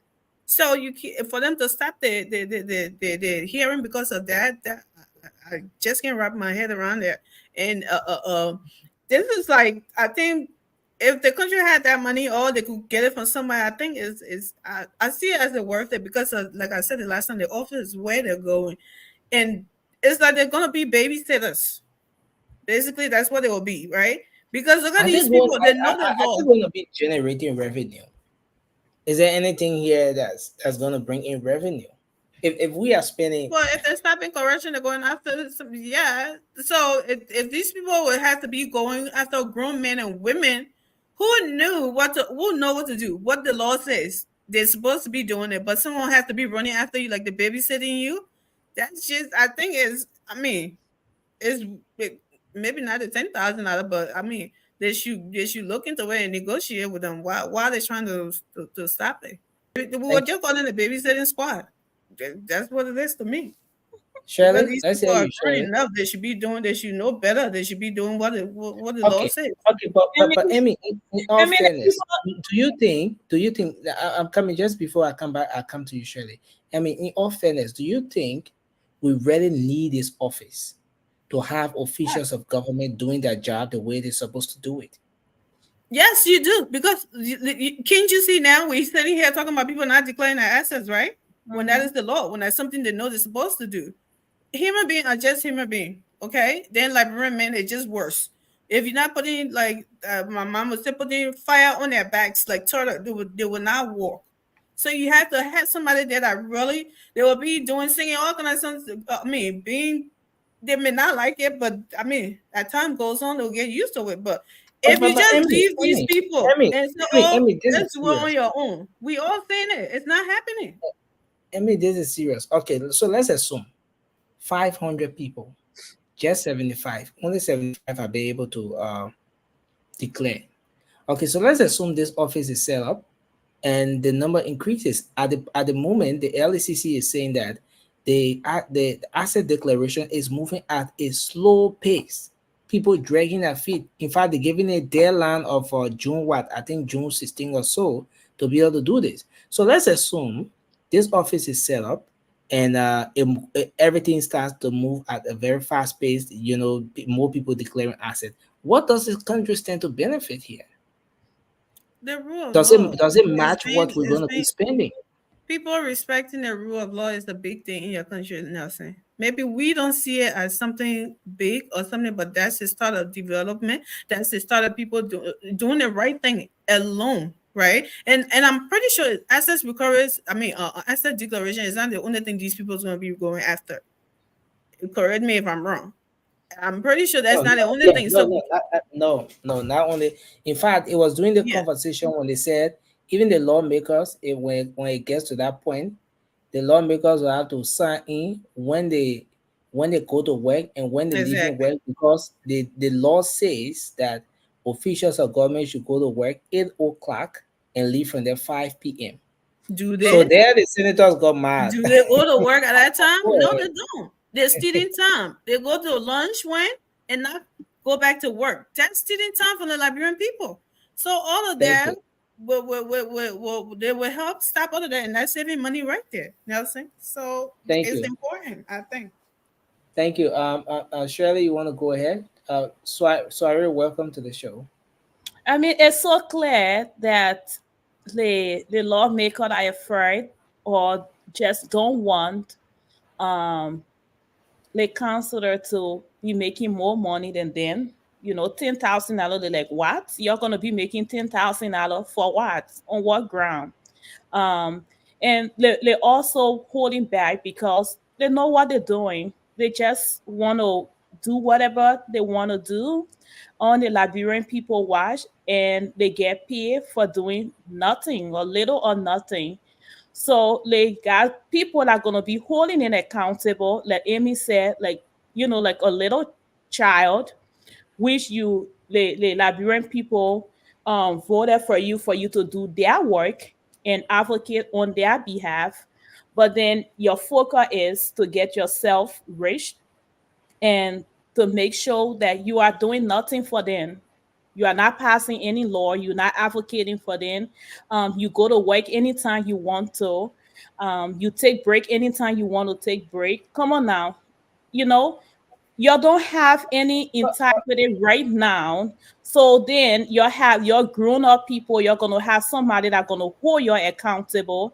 And so, like, why should somebody hold me accountable? I don't want nobody holding me accountable for me to pay them $10,000 to. No, let rethink this. Let's go back in our little corner and rethink it and drag the process in the sense that we don't have to declare our asset, because nothing gonna come out of it. Nobody gonna hold us accountable if we don't declare our asset. We're still gonna stay in government. We're still gonna do the same thing that we're doing. We're still gonna be making ourselves rich and get our $2,000 plus gas card, knowing that we can only drive from our house, which is probably 10 minutes or 2 seconds to where we go to work. But yeah, we're getting $2,000 plus in gas slip. So they don't want nobody to hold them accountable, so they're gonna drag the process, and it's fine. So that's what they're gonna do. What's your take on the amount? You think it's okay? I mean, like Amy said, it's not a black and white that yes, you need to pay or $10,000. Okay, so you can go and talk to these people and be like, look, listen, the country, we are in a process of making sure that we get food for our people, we get all electricity for our people, good health care. We can pay you $10,000. Let's come up with a reasonable amount that we can pay you. How about you start that conversation first, saying, because basically listening to that, it's kind of like they're making fun of the people, like $10,000. What? We're not paying you $10,000. Oh, we getting paid $10,000, then we can't pay you $10,000. How dare you come here and tell us we need to pay you $10,000? So the people did not write black and white and say pay us $10,000. That's what they have. That's their presentation that, yeah, you know, pay us $10,000. It left with them to sit on the table and be like, let's talk about it. So they didn't even give them any room for them to talk about it. They just basically make fun of the grown people that supposed to take them as little children and hold them accountable. If they don't need the office, they need to do the right thing. They're not doing the right thing. It shows. They can't even declare their asset. So they started wrong in the first place. If they were doing the right thing, then there's a room to say, okay, look, our people don't need this office set up because they are doing the right thing. They are responsible people. They have integrity. Right now, plain blank, they don't have integrity because they're not doing the right thing. Simple as that. Thank you. Thank you very much, Shirley. Thanks a lot. Okay. There we go. My current goal. Easy. Exactly. We need the office, Nelson. We need it. Okay. Yeah. Please go ahead. And there are people right now that have current, right? 24/7. They have generator because they have the resources to do that. Love, you know, make it. He make it. I ain't there. Amy, take over, yeah. Man, trying to fix things. I mean, for me on this matter is like, government is not a place to go and get rich. So I will support the lawmaker on this identical one. Coming to a job with that kind of a mind, or with that kind of a notion, what that man presented showed to the senator already that he's not coming to the job with that love, for that job. But I think he's coming to just get rich. And looking at what is taking place within the government is struggling. You cannot have just the first 3% making almost $30, even more than what the lawmakers make. But Vasco, he said that they will take even $500. So don't you think they could have negotiated that pay? You think that people said that, if we don't get 10,000, we're not working? You think that's what they were there for? Yeah, but I mean, if you know that, I mean, as a smart person, sometimes when you're making all the kind of a budget, sometimes, most especially when you go and sit in front of the Senate, these are some of the points we'll be looking for. So when you go into them, you gotta be smart. And you all know that senators, they don't support the rescue mission. So it was from him that whole hearing just went like that. Because the amount the guy was called, in fact, he was not even sincere. They were asking him and he was beating around the bush. They got to keep giving him the question before he even said, okay, it's 10. They don't say, but I see why he didn't want to call the amount. This is government job. Okay? This is government job. We are unable to actually get a budget officially to you. Non-officially, I know that. What is one skeleton? Yeah. So even the skeleton was actually going to the skeleton, they paid and it was they have a draft. They got draft. So, but that's all they have. You can tell me that you don't have draft. Well, we send you a guide draft. The senator is a skeleton draft. But it's not an official draft. So why you put that for your So, what do you put there for your we had a conversation with an expert at the Internal Auditing Agency, and he did a skeleton draft because for the title, I said, the skeleton draft is not official. So he did that. He compared the entity with similar institutions in there. He has, The code of conduct talk about accountability and transparency. This calendar draft, you know, what he proposed. There are 3 sections of our budget. The section I get to do with the draft salary, the proposal he has in there is that my code hasn't seen that. So the proposal he has in there is it's like $10,000 now. Per month, each of you. Per month. Each of you. If you want more, So you see, I mean, if from that man, the way he tried answering the question is like he's not a sincere person. He's not a sincere person. That man can even be brave. Looking at that man, he looked at someone that actually love money. And then the senator to the smart. I don't think that man they will confirm that man. Roscoe, should the senators be the one to be telling somebody that they are making more money? But that is why the country can't afford that. Should they be the messenger of that? But the country cannot afford. You see what the country going through? No. Yeah, I know that. But I'm saying, with the money they're making. Liberia right now, is what you pour in, that's what you will get. Liberia right now, not Ellington. You got to generate revenue to be able to pay people. That's what the government needs. For 1 man, so that can stand 3 men, they say they want what? 30,000. Do you know that the senator is doing the last administration? Those people, all of their salary reduced. You don't know that? That 15,000 they also be talking now. What are people making? I think the senator should be making 8,000. 7 or 8,000. The boss will start our team, man. The man is still making that money. Man, go and check. No, they're not making 15. But man, I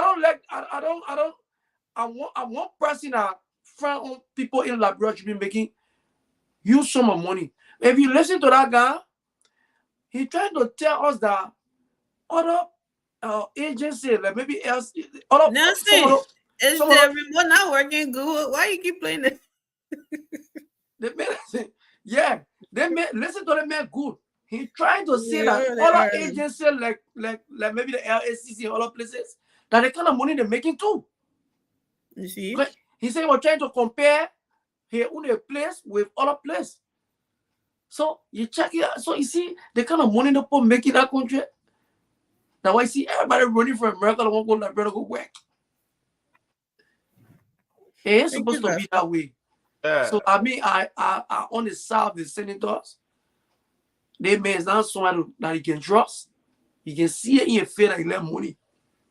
So he can be compromised. He can be compromised. All right, Vasco.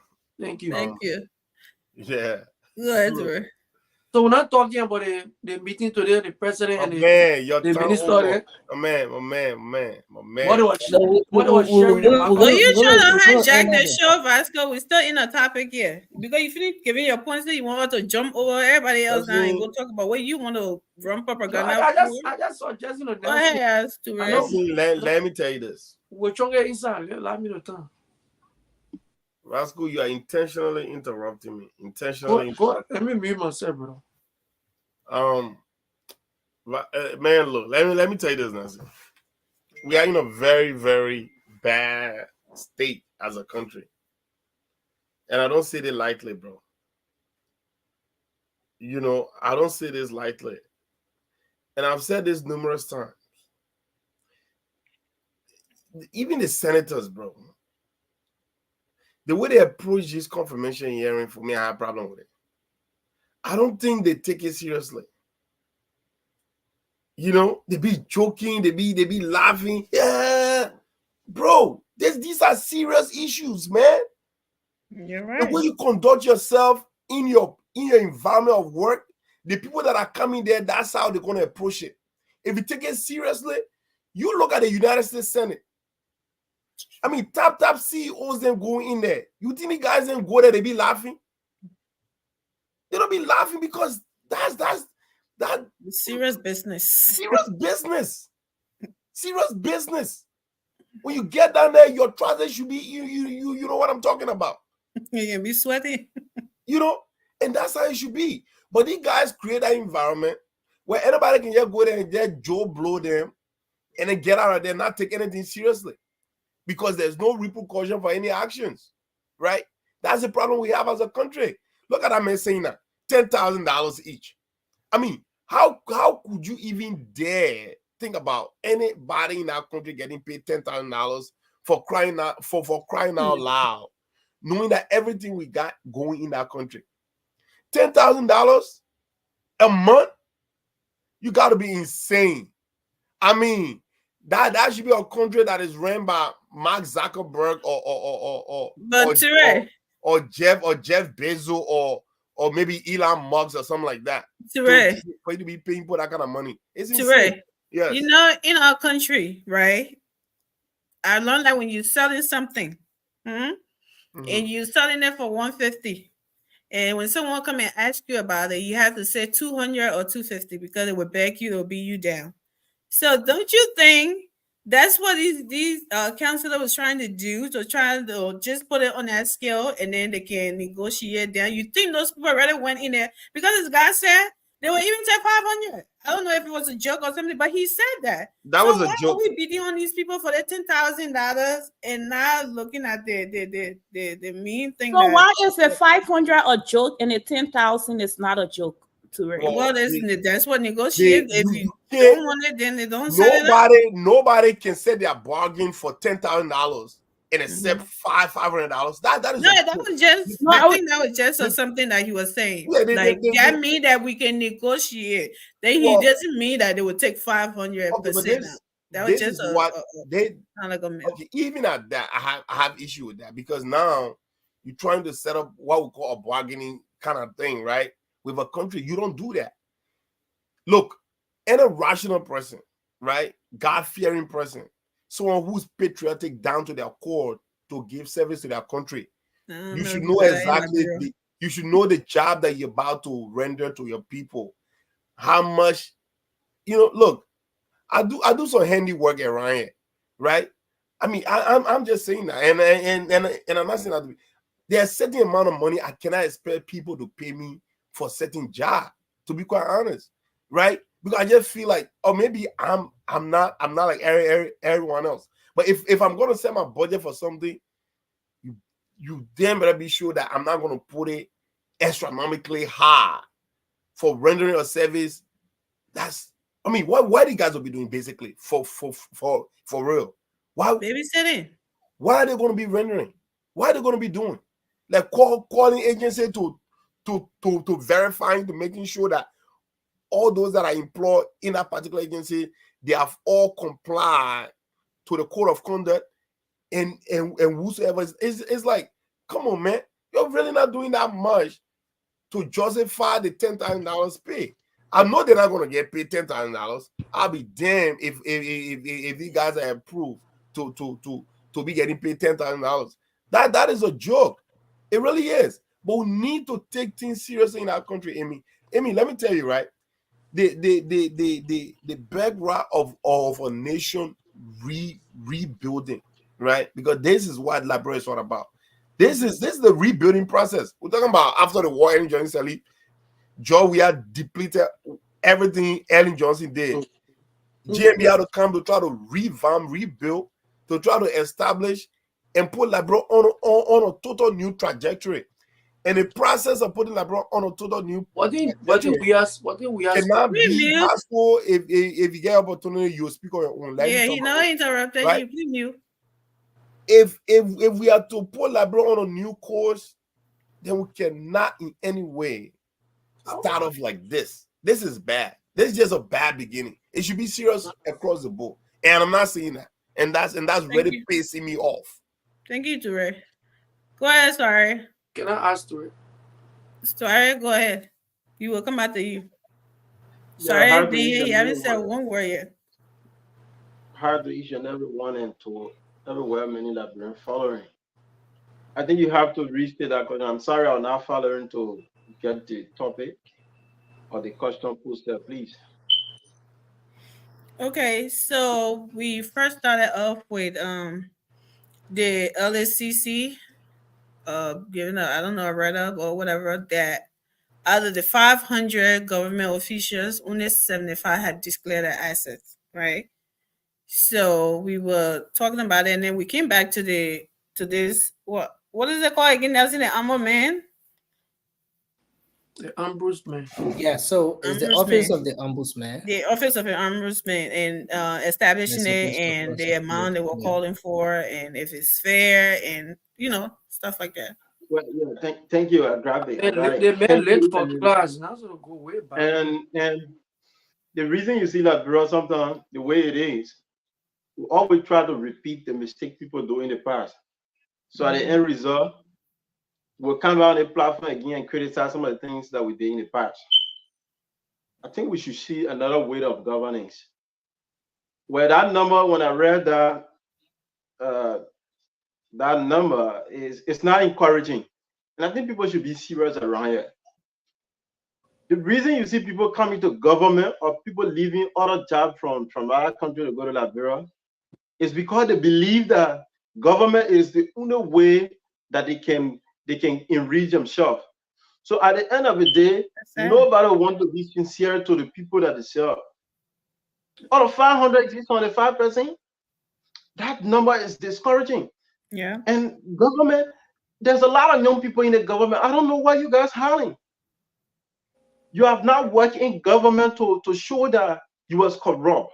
You have not done anything in the past that show that you've been doing blackmailing or that something that was illegal to get the kind of a work that you have had. Why is it coming to government? The government that were voted on the basis of transparency and accountability, you don't want for people to know why you come into government with. And it's sometimes bad for me. I had dark cloud over young people that we actually talk for. We speak about them a lot. People need to take this government serious. We cannot say we want to be transparent and accountable to the people, then we are not. And that is the problem. So young people in government, or you could be young, you could be old, please come with transparency. And that number is not, I think there was a benchmark or there's a particular day set up for those guys to come and declare their assets. But we want to believe that the armed movement be more effective. We talk about this armed movement, and the amount is huge. The kind of amount for the economy is too huge. And a rational person who comes in public service, you want to be a public servant, you should understand that you come into government to sacrifice. Government should be a place of sacrificing, not where you come to enrich yourself to get the kind of money that you think you should have. If somebody would say you should be paid 10,000, that you have to know the kind of economy that we have. You have to know that the constraint that the government is going through. Let's be rational at times when we come into government. For the guys I'm seeing that talking about they should be paid 10,000, I don't know for what reason that they will call that such amount, but I have been knowing them over the past period of time. They have been poor bono loyal. These are guys that have been fighting for people, the likes of Finde Kanga. I mean, Finde Kanga has battled more cases in Liberia there. He has not gotten done. I think he's invented Council of Banglu too, who been there for the poor. But for them to speak the way they speak about certain amount, I don't know, because of the body that they were in from, because those guys sit and talk about their own pay, suggest how they could be paid. I don't know that was the reason. But I don't want to believe that in any sound or in any rational man that you would say that you should be paid for 10,000 a month. So basically, I think that amount is not something good for our economy. Let them see.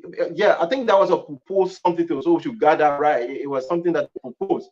But if even you are proposing for a job, like my brother say, you can't escalate your pay a certain stand that people will say, but come on, what are you coming to do? Are you bringing a diamond to the country?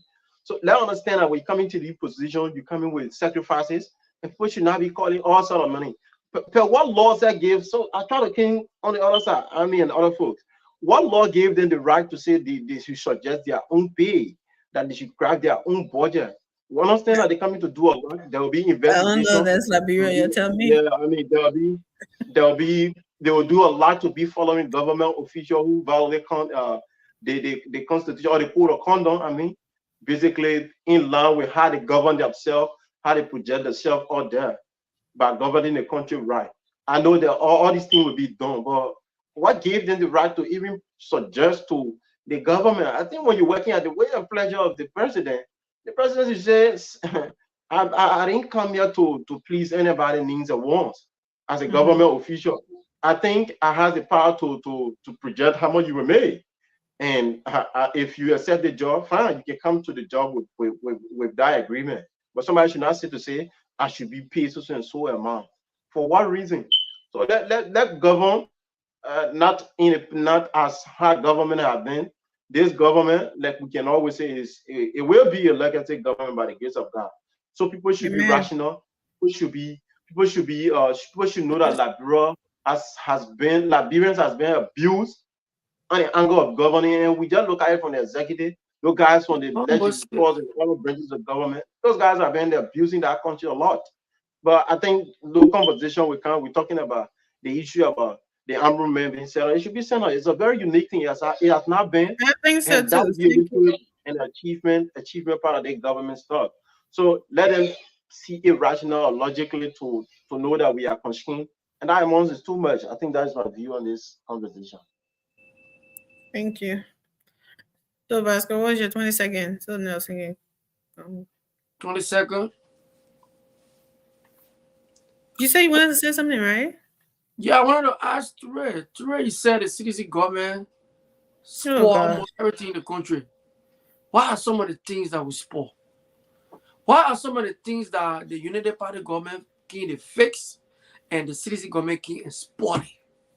That your Joseph Bakana can in trying to fix? Because we have to made an open statement, we have to be asking questions. So thank you, Vasco.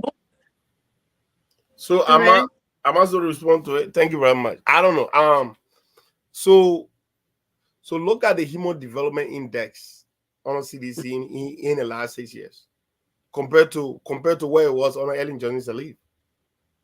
I'm in the States. I saw a lot of young Liberians that came here. I went to school under Madame Sirleaf. Plenty of them. You can see the scene now of President George Manneh we are. No. Look at Liberal relation with other countries. Look at Liberal relation with our biggest ally, the United States. Where was it? And Vasco? I asked you a question. Liberia old now. So at the end of the day, Vasco, if we sit down and talk about, Georgia, mess the country up, you guys just look at it from the perspective of Liberia. No. We're looking at it from a total different perspective. Not even Liberia, we're talking about internationally. Where is the standing of our passports right now, Vasco? Where are we right now? So there are so many things when we're talking about these things, right? We don't like to go in depth with so many issues because at the end of the day, I think we should put Joey behind us, and our focus should be on JMB because he's the man of the hour, and he's the one that's captaining this ship that we all in right now.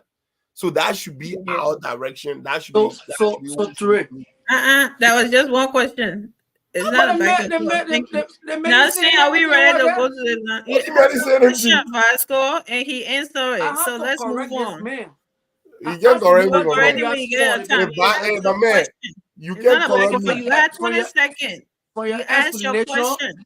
So we are ready for anything.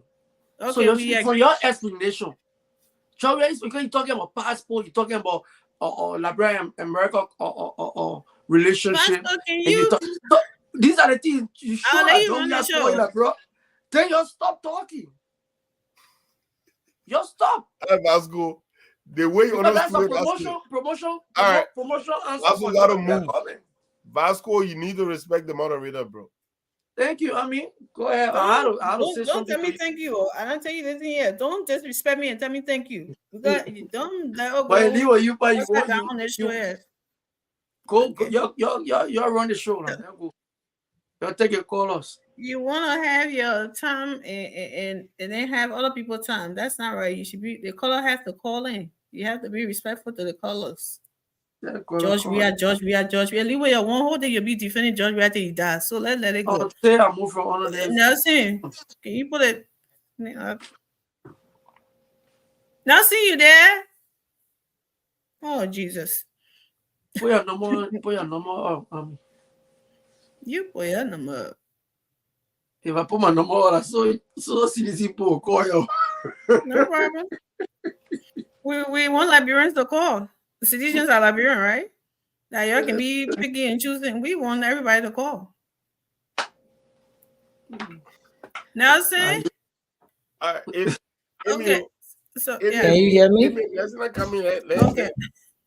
Let's fly another topic. So I know we was okay. So sorry guys. I'm in a little situation here, guys. So I want to play a portion of this video. Let's see. Let me get a portion of this one coming up. I think we played this at some point on the show. So, but basically, we discussed the issue the other time with the motorcyclist. They were divided. One of the guys we hosted comes from the group that believes that the government should be in the business of coming up with a restriction as to where motorcyclists should fly, where they should not go, in line with the safety rules and regulation and everything. But I want us to listen to what this group had to say today. And then right after here, we will go to the lines and take some calls. It is expected that on the 15th of this month, this issue, this no-go zone thing should be going into effect. But let's listen to what the guys had to say today.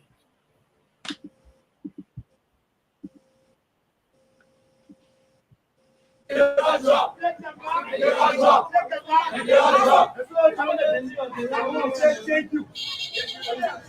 you so much.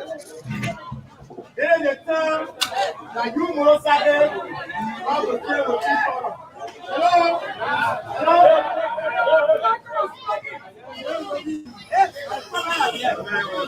Hello? So like I said, it is the time that you have to deal with each other. Yes, mom? Yes, mom. It is never made of politics. Election are passed. Yes, now, the Geneva movement is about survival. It is about some of our friends going back in the community to fucking gamble and getting involved with a lot of terrible activities. So, we have come on to our government. We are raising all of the different international partners under the near Monrovia so they can intervene because we believe that motorcycle is a serious source of income in this country. We are riding this bike, we are not certified. But there's the only opportunity that we have. We are choosing family to be playing gamble, to carry on criminal activity. But we say no. Let's use our little motor ball, at least put food on our table. Some of us are high school graduates, some of us are college students, some of us are even college graduates. But that's where we are. Some of us are applying, and we show you copy of our application letter. You will believe that my brother has job. And so, then we can't get jobs. Then from the get my job for us, we choose to buy one little motorbike to be able to work for ourselves. When the police reported us, we told them that we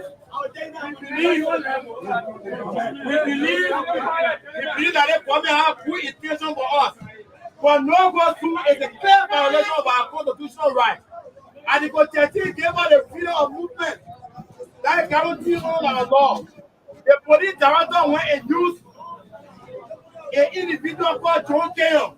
Knowing very well that John Keon is not the president of the motorcyclists. John Keon currently works in the Baga government at the Freedom of Monrovia. John Keon was given one car. He has been used. He has been used against the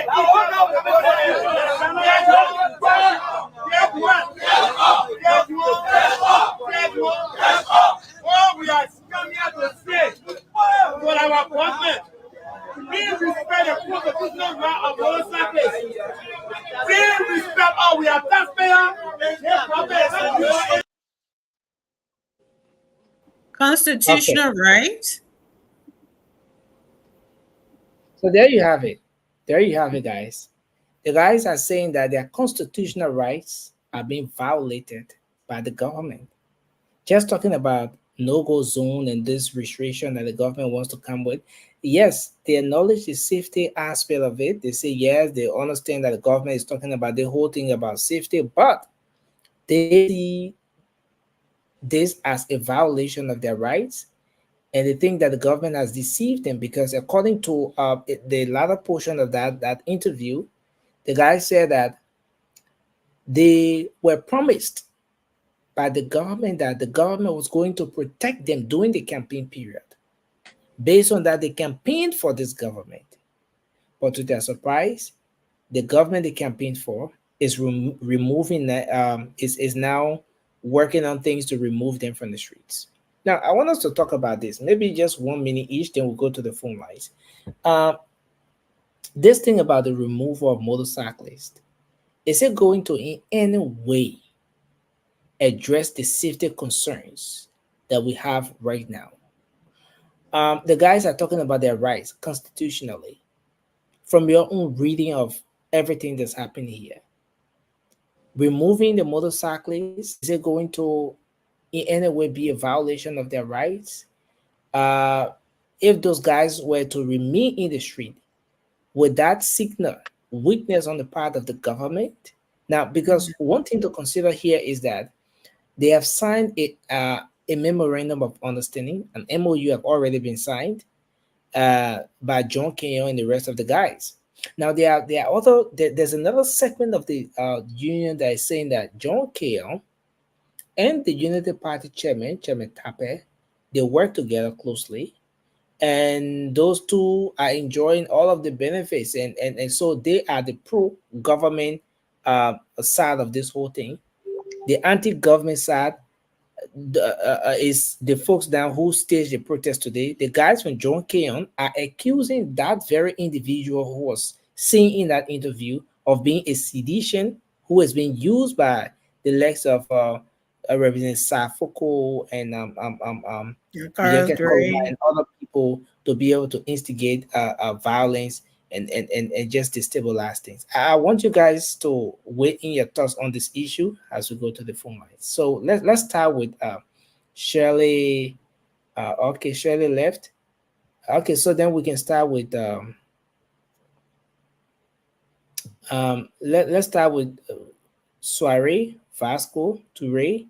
Then we'll go to Shirley and Amy. Thank you, Najee. A very unique topic. You see, I don't want to go the political way, but I want to speak to the minds of other motorcyclists out there. Someone who say remove. The government is not removing anybody. You're breaking up. Sorry, your internet is bad. Okay. Government is not removing anybody from the street. You gotta go out and come back in. Somebody disturbing me here. Somebody calling me. Somebody calling me. Yeah. They got a whole thing convoluted, but go ahead, Toure. Look, I am all for regulations. I am all for abiding by rules. I'm all for public safety. I'm all for everything that have to do with people keeping sanity. I'm all for it. But if you live in a country that have so many economic discrepancies, you have to be very, very careful how you go by some of these implementing some of these rules or regulations that we all feel is good for public safety. I was just in Liberia. I know there is a huge concern about these these motorcyclists and all of that stuff. But a gentleman that was speaking over there, I mean, he couldn't have spoken any better. He hit it right on the neck, right? There are a lot of these motorcyclists, they are qualified. Some are college graduates. So what do you really want them to do? So these are self-employed. They're doing everything they can to put food on their table, right? So look, this is a very, very slippery slope. All right. You really don't know where to go with this. Number one, you want to support the government for venturing around a territory that say public safety should come number two. Then number three, if you're really gonna ban some of these guys from not powering on some of the principal street of Monrovia, then what are the alternatives, Nelson? Like what are some of the alternatives? Because government can provide a job, right? So government cannot provide a job. Alternative in terms of where else should they carry on their activities? Where else should they go? Because I'm telling you, a lot of the guys riding motorbike, they'd rather be doing something different though. But circumstances and lack of opportunity have gotten someone into to actually run these things, right? And I don't have anything less to say about these guys, but more respect and admiration, because there are so many things that young men that are desperate with absolute no opportunities, right? We all know what some of them can actually turn to. That is drugs, right? Robbery and stuff like that. But these guys, some of them are really lifted themselves, hold themselves from the bull trap, and really try to look for opportunity any means possible. And if you government coming in, you want to put some rules and regulations and try to, I mean, it's good, but what are you risking? Right? What are you risking? What are you risking? Because I'm telling you, man, if a country like Liberia where everything is not really the way people want them to be, sometimes you need to go by these process by baby steps. Baby step is the process. You can't pull too much, right? Be like the pregnant lawnmower rat. You know, You know what I mean? For someone that grew in Africa who know exactly what that is. You know, if it bound her feet, then it blow small. You know, then it hit it again. So you have to do it. You have to do it slow. Thank you, Ture. Yeah, man, because it had to talk. That's why I'm coming, because you're struggling right now. Oh, how to talk, man. Yeah, I can understand. So, like, I wanted to provide some information. The government is not taking anybody from the street. And I think we should be reasonable at times when we look at the measure, because the motorcycle union and the police come to the memorandum of understanding.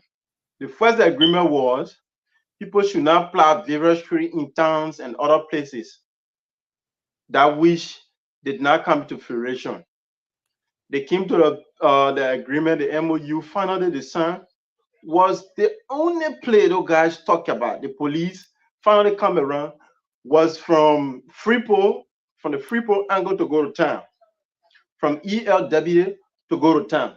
So if you stay in your community, like somebody around Vamuma, you in Vamuma riding traffic or riding your motorbike, will you not get the money you're supposed to get until you ride on the main street? On the main street, yeah. What would be logical? So one of the things that was not happening that I saw today, the Labrador National Police were doing, was awareness, and that was very unique on the part of the Labrador National Police and that of the motorcycle union, giving the basic information to people. Because I said earlier to John King on the last time that place is gullible. That place is the place called Labrador is such a place where if you're not informing the people, the information they are hearing from their police, they will carry it around. But I think what the Labrador National Police doing now in terms of publicity, it is good. Making the people understand that the way the people making you feel that we're taking you off out of the road, no, that is not it. Because the five initial things they wanted to do, that Somala Drive, they wanted to take motorcycle from there. On the Ralphie Highway, they wanted to take motorcycle from there. But with the intervention of John Keon and his leadership, they tried to make them understand that you could let do the thing bit by bit. I think that's where you were coming from, Ture. Let's do the thing step by step. You cannot just come and lay all of these bases and stuff down and looking at the constraints. Our people, most of them got money from motorcycle. It would be too difficult for them to get the what they're supposed to get. So at the end of the day, let's just restrict one side. At the end of the day, we will get to some of the places they were talking about. I think it's reasonable. People should understand that it's not to get our country strong. Straight, we should get from somewhere. You got to get from point A to point B.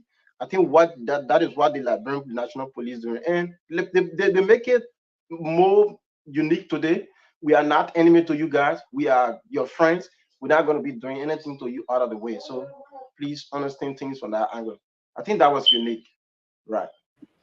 Thank you, Vasco.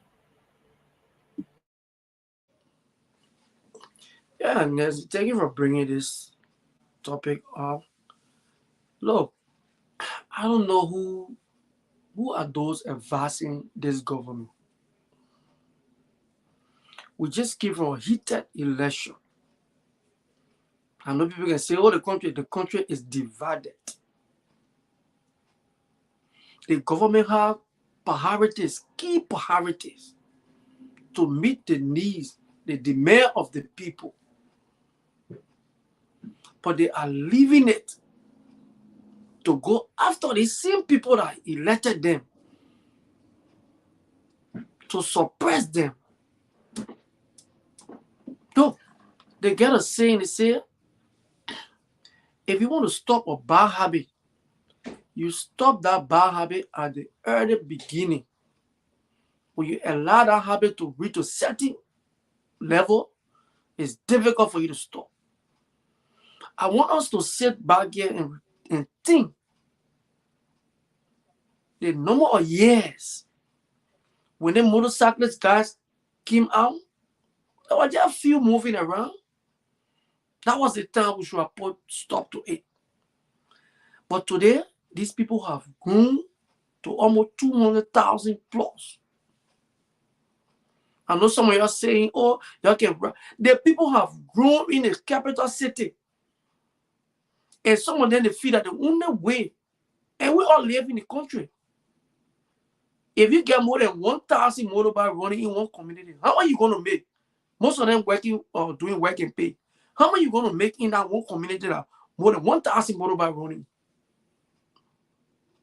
I mean, taking these people from the street and not bringing any dividend or any or financial help to the government. It is not. We understand Don't you think in terms of safety, we're going to be saving more lives by getting motorcycles principal streets? This is no, Nelson. This is why the police is there for, to regulate traffic. They should have a traffic police. Give the rules and regulation. I know there was a time motorcycle are only taking one person at the back, and that person can wear the helmet. Vasco, let me interrupt you a bit.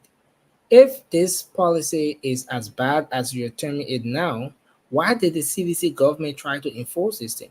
Though they failed at some point, but why did the CDC enforce it? They started this whole enforcement thing of the no-go zone. Yeah, we started the issue of the no-go zone, but at the end of the day, the president said no. No, sometimes people can come out with their own thing. The police came out, they wanted to do it. The president said no. Don't leave these people. You can only help to regulate them. But you cannot, at this point in time, you cannot get the motorcycle out of the street. Now see, and I look at the constitution part of this thing. When you go read that Article 13, that boy is right. That is complete infringement. And these guys, they are taxpayers. Motorbike now, you have to go register a motorbike and pay taxes to the government. Get lesson, everything. So you're stopping them. The freedom of movement. This is a serious problem. Thank you. I mean, the government just need to, they need to reconsider. Like my brother Toure said, there's something you want to do, you got to do it small. Next you see the kind of noise, on the 15th, you heard what the guy said, they will be coming out. And these are things that the government will not know. You all say you want to pass the MCC scorecard. And these are the main things that people can look at. The rule of law. When protesters are in the street, how you going to... So Vasco, are you trying to rob the government to go back on their word? No, that's it. I'm trying to help. Vasco, you're trying to rob. Sometimes I'm trying to help this government. But I listen to the president today talking about the MCC. How can you help the government? These are the things that people can look at. The government. You don't even support this government. You've said repeatedly that you want this government to fail. I have to help them when it comes, because we're discussing Liberians. We're discussing Liberians here. The motorcyclists, they are Liberians. And look, taking them from the street right now, I don't think it's timely. Look at the kind of laws are in the country. Thank you, sir. Amy, you want to take us to the phone lines? Yes, Nelson, absolutely. So I'm gonna take it from another side. So the only thing I heard about it is people using people to politicize this thing here, right? Yes, the person are talking. We saw him campaign time doing. There were two groups. One supported Baga, the other one supported George Weah. These are the George Weah group that they want to be using to do these things. But let me tell people, public safety is one key issue. Vasco, it's one of the key things that the government needs to take care of now. Public safety, okay?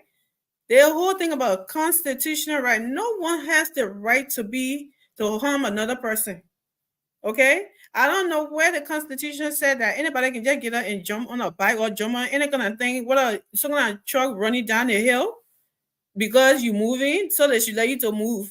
That's your constitutional right. Whether you harming other people, you killing other people, that's your constitutional right to harm other people. No, you got rights. Those other people that are getting killed, that accident, everything, they have rights too, Vasco. Okay? And that whole thing, we keep making it seem like this is happening now and this is happening now. Well, there's change that y'all voted for that we all support. How is that change supposed to happen when the government come out, when the people come out, they move, they take one step, everybody yelling and complaining that you leave it like that? No, they can't. I don't think this can keep going on. You cannot keep doing this for a government. And this is everybody, every time Dick and Harry is going to do it. Whenever they put a measurement in, a law in place or something like that, rules in place, somebody will come in and say, oh, I'm going to protest. So let it be like that. I'm going to protest, and the government will say, all right, send the protest and let leave it.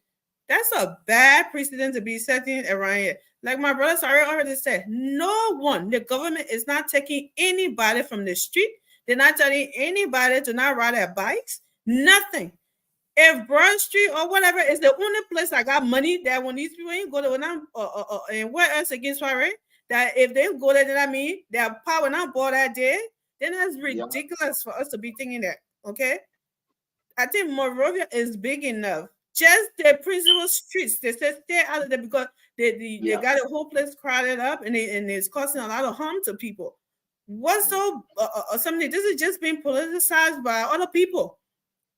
If a government go ahead and tell you to pull a laws in place and you want to come out and challenge them, then things that happen to people who do that, then you will get it. But that's not you. The only thing you can do is to sit down and have if there's a memorandum that already been signed, then you talking about you'll come outside to do what? So can't tell them, say, no, you're not doing this, you're not doing that, and want to fight the police and want to do what? And want to fight the government? I love to see somebody try that.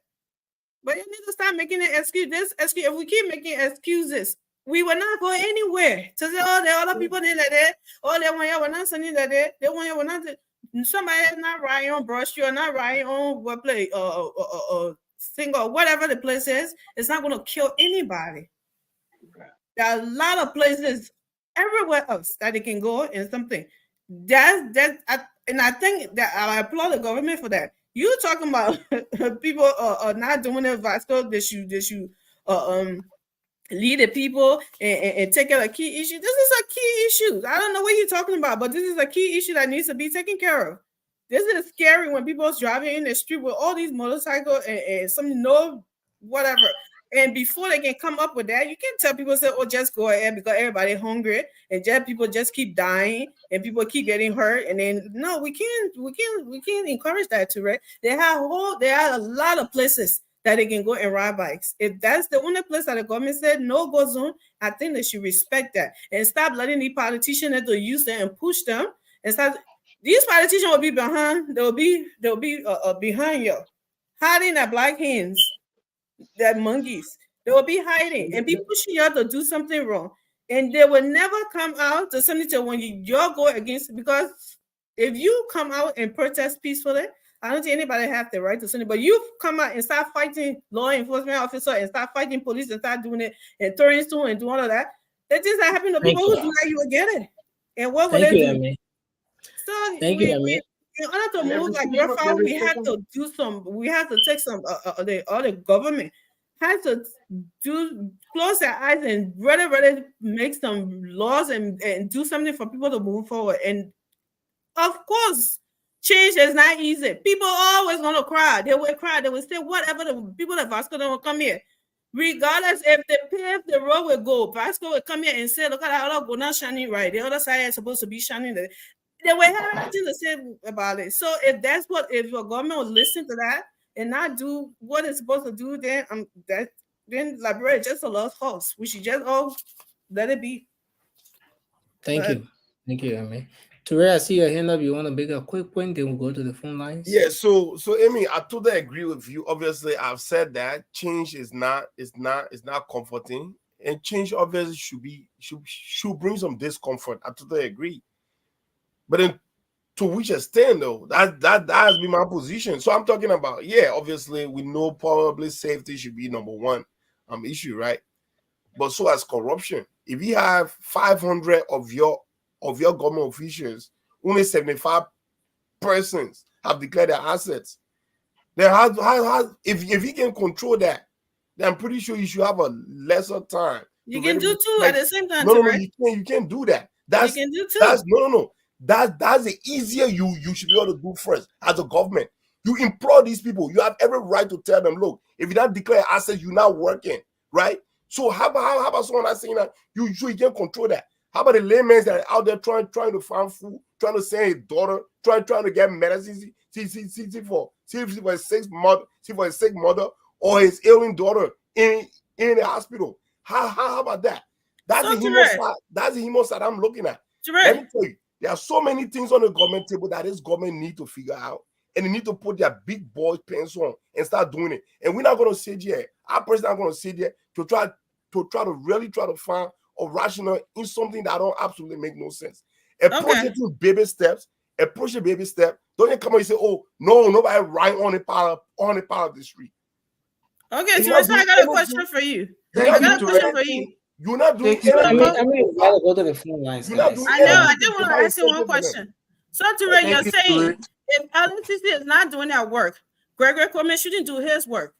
If LNCC is not doing that work, A.B. Coleman shouldn't do his work. It's priority because LNCC is not going after corruption, so Gregory Coleman shouldn't do his work. So A.B. Coleman shouldn't go after drugs. Let her get it better to from the beginning.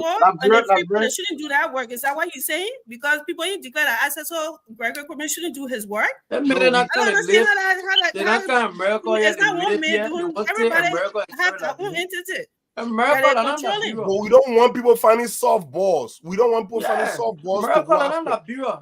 We don't want people finding soft balls to go after. It's convenient to go after. You go Nigeria right now. Is the police IG. He has nothing to do with somebody declaring an access or not. So that's you cannot say the two and something.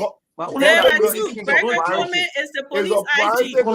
It's a priority to the government to ensure that motorcycles are not inserting principal streets almost around. I understand that, and I respect that.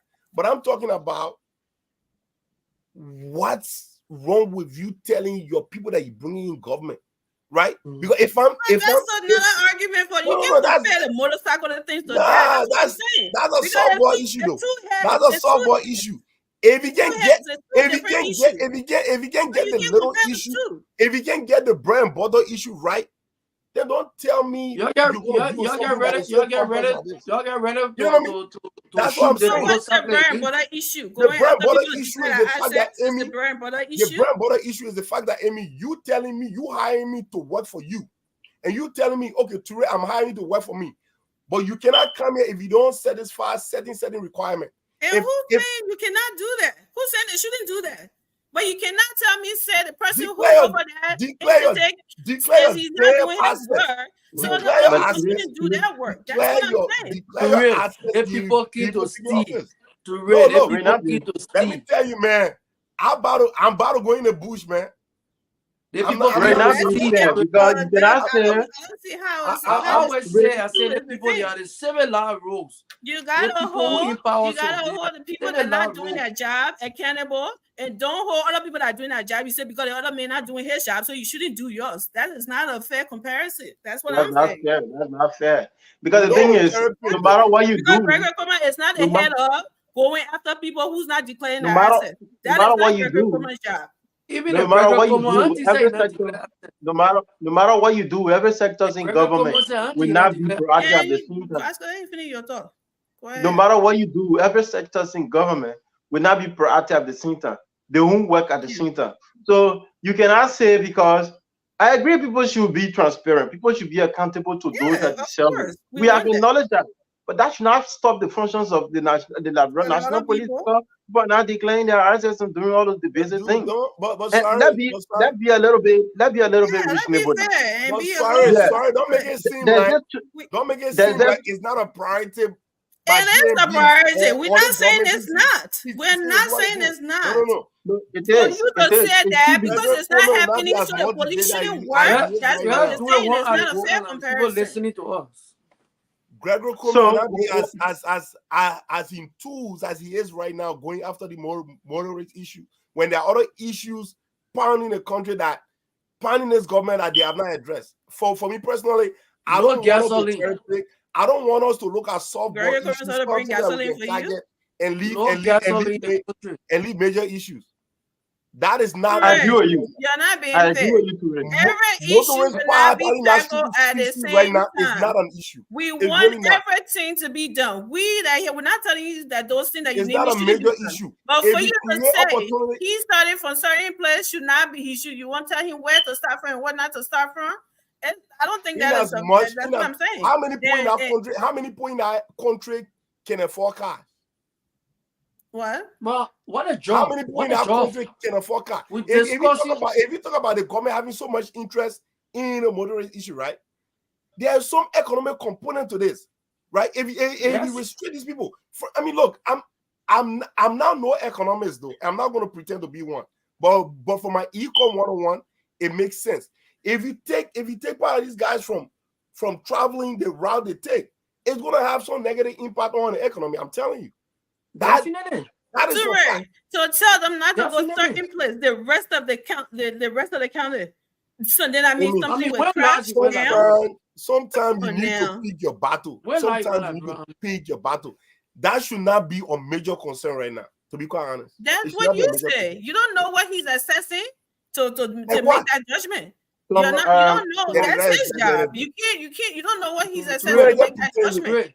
So you can say, oh, you don't agree with it, but for you to say no, so I don't want us to make this thing appear like that's my preference. I don't want us to make the conversation appear like definitely government is taking people out of the street. No, let people. Yeah, it's not. That's taking people from. Because if you speaking to the layman out there, and not distinguish the basis information that we're giving, that there's a problem for the listening audience out there. It is. Because I told you previously, there were a series of conversations that they had.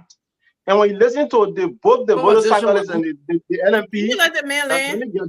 Let me get done. But you get given chance. Well, you want it when somebody start, that's when you want to talk. I want to talk. They see the man. So you want to just set the show down because you want to talk? So we tell you in that one story, brother. Like a man, what working to what your party chairman and how you call it? The party chairman talking, carrying the Freeport getting pick up that the mayor using to suppress all of innocent Liberians. That you want to talk that poking here that you never thought before? But that is you preaching the one thing here, they want politics. That's why making this look so ugly. You want politics, you don't want to go sedition in the street instead, they must go something. They want to support the sedition. Instead of you concerned about Liberia, you want to be playing politics, we put this sedition in the street, and that is wrong. You can see all the poor motorbikes and sedition in the street. Today, you see the people all riding a motorbike. I don't know what advice the government. Right now, the sedition also where we are. They get bikes. They have bikers. Our sedition. They have bikers. Our you know the party. You want to make a lot of mistakes. They jump from America here to go Liberia. You just think Liberia like America. Great country than Nigeria, then Lagos, then motorbike, passing all in the people principal street. That's not true. That's not true. That's not even true. They are kidnapping people, and torturing people, and killing people in Nigeria. You want that to happen in Nigeria? So don't come be comparing. We're not even comparing Nigeria to Liberia, right? At the end of the day, this is what I'm saying. Right? For a country like Liberia, where there is enormous constraint when it comes to unemployment issue in our country, right? Where do you draw the line? What do you draw the line? Making that thing alone, they're telling you not to ever because you making that I'm looking at this. Will not kill anybody a pot or whatever. They got all places to ride. These are the basic places, the main places. I'm sorry. Vasco, you talking again? Sorry, talk. Vasco, I'm really enjoying your backstage show. Just about some of because we concentrated. You not get me out of the track. So, like I was saying, we will not sit on the platform to make individual people who believe or people who follow the platform, make them believe that the government is taking motorcycles out of the street completely. I always say principal streets because that. Sorry. Sorry, but I don't want you to make it seem Can you let a brother land? I don't want you. No. No, I don't let want you him to make it land. seem You like said a lot no. to Ray. He Sorry, I listened don't to want you. you to Let make him it seem finish like too. that has been our position in our entirety. That is not our position. I made it clear that certain principal streets. I made that clear. I'm not telling the Liberian people that government is planning to take them off the street. All right, that's not my position. We said principal streets, certain principal street in a city, right? That's my position. Even at that, I'm still at back, holding back. I said, look, that should not be a priority. Let me make clarity. Let me clarify what you're saying, right? Even in the principal in the principal street of Monrovia, there are certain place motorcycle will be. Under the main street from ELW Junction to come in town straight, motorcycle would not be. Let's get that clear. From Freeport to go in town, motorcycle will not be. Let's get that clear. They are not talking about business street in town. No. That was they were doing informed that. So when you listen to even the police, the 102 today giving the information, he was clear and said, we are not taking you from various community, even in town. We are only taking you from the prison. What is big about that? But we understand that, bro, always be like people got different aim. Let me conclude. You can't describe me. When you're talking here, nobody can talk. And we can be talking together. People following the past. Now. Seriously. Sometimes when the show finish, sometimes you go listen to people interacting together. It's disturbing to the ear. So A.B. Kroma came out with the same no-go zone. There was a lot that was being said. People say you were killed up. People say, what if we have not heard in like, bro? Anyway, Constance. People were in regulation with those basic rules and regulations. Liberia is such a country. If you do not come to start things from the beginning and come at a certain point, you want to implement those various laws. I mean, I know Liberian, they quit to get justice or some other thing. So I see it necessary for this thing to be done bit by bit, which is 2 streets currently. As we move forward, things are going. People are educated about these things. You can carry on to other streets. And I think it's necessary. Let's be reasonable to some of the conversation. Okay. Sure, you got anything to say? She can ask me. I just worry. No, I hear you plenty. Sure, you got anything to say? I just coming in, but I having something.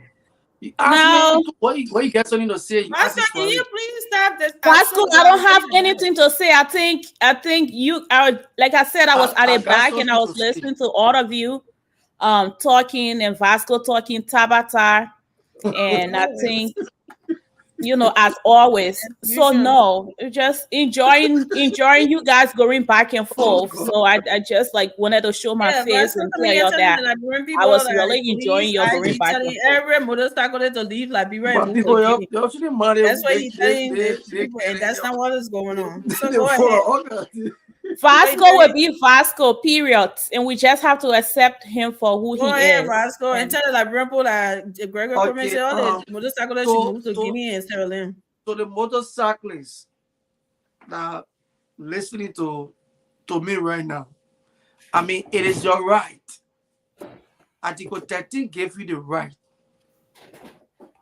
Nobody, no government should take that right from you. So you telling the motorcycle to something to just obey the laws? No, something that being put in place. Is that what you get on Spoon talking? Because we're not something there. Is that what going on Facebook and go telling to defy the government? Is that what you're saying, Vasco? No. You tell the motorcycle to defy the government? You try to post something. I want to hear it. Is that what you're telling them? No government should tell you to do something. I'm telling the motorcycle the right they have, the right. And the government knows that right. 13 is clear. Nobody should be stopped from moving freely any part of Monrovia. Did Article 13 tell you somebody have the right to harm other people? Why is your evidence? How you know the people harming people? What is my evidence? Which one of the country you want to ask me what is my evidence? Then you're America. What we in here? You know the crime rate that yeah. The accident. Then the crime rate. Then you talking about? You want to compare America to Liberia? Everywhere people will harm people. So don't take the people. The poor motorcyclists. Those children solely they go and ride a motorbike to take care of their family. Children going to school. And nobody's stopping them from doing that. Most of them doing work and pay. Nobody's stopping them from doing work and pay either. These people, they are what? Taxpayer. They get the lesson, they pay taxes to government. So they can do anything they want to do because they're paying taxes. Why you want to stop them? Those people, they see when you had a car are moving objects. The motorbike is also a moving object. You compare that to Labrador, America. America, they have rules and regulations. Yes, certain places, certain cars don't go there. They have trailers. Motorbike does not run in the street in America like it does in Liberia. Maybe like a state. Motorbike can run here. Nobody run in the street the way motorbike runs. The people have that private motorbike. They got motorcycle gangs. They're not in the street every day. They have special terms that they go places. So don't lie to anybody in Liberia. Private motorbike move. So you stop the motorbike from moving. I want to ask Rascal. The first thing, in case I have a private motorbike, private man, you deprive me from using the principal street. Is that what they told you? But I'm happy if you do. Why you stopping me? Why you stopping motorbike from moving? Why you restricting motorbike to move to certain area? You infringing on the right. What's wrong with that? All the government can do come with regulation. Look, all motorbike take only one at the back. All motorbike. I think Vasco just not to cut you or you just want to talk because it's the government trying to clean. And make sure you wear your boots. Do not come on the street with slippers. The government has so many fish to fry, actually. Vasco, can you please read Article 13 for us? What we talking? Can you please read Article 13 for us? Because some of you guys misunderstand, misconstruing that whole Article 13 thing. Please read it for us in depth. Let people get the understanding. Let me try to find Article 13. What Article 13 says? Because when you go to the ending, listen now. Every person lawfully within the republic shall have the right to move freely throughout Liberia, to reside in a part thereof, and to live therefore subject, however, to the safeguarding of public security, public order, public health, or moral, or the right and freedom of others. What is in the thing to read? What in the thing? Freedom of others. Freedom of others. Say you want to take the poor for the street. You talk about public order. Listen to me now. Listen to the first one. He's just reading. He doesn't understand what he's reading. No, every person. The comprehension giving you a hard time here. Every person lawfully. No, he did. No, you did not just say that. Every person lawfully within the republic. No, he did not just say that and still reading off a paper. Yeah, you can't hear the words. Can he hear? Every to what he wants to say. Can you hear us, Vasco? Yeah. I said the comprehension giving. No, I don't think so. I don't think so. I think it's the opposite. Can you hear us? Or can you hear yourself? And the comprehension giving sorry out there. I agree. The comprehension giving out there. Doesn't laugh in the Bible. Doesn't laugh in the Bible. Nelson set you up for this tonight, okay? Everything don't have to be politics. Do you have to bring politics into everything? Can you guys bring out your constitutional debate the thing? If the motorcycle don't have your constitution, you are Liberian? Me a Liberian, you're the one the American. No, I don't think so, because everything is your government, your constitution, and that's what Traore said, right? We need to get out of the election mood. Election is over with. But now it's your constitution, and you say you are Liberian. Sorry, let me come in. Let me. So the part of that article you read it. The part of that article that talk about. Let's see who the comprehension giving private. Read it, sorry. Listen, the part of that article you read that talk about public security, public order, public health, or moral. or the right and freedom of other. How you understand that particular sentence? Can you please explain that to us? Right? Let me tell you, and this is the article that people can usually talk about when it's time for protests. Listen, No, listen. Because if you get this is the article people can use. If you get on the street to protest, the police should be the one to regulate you.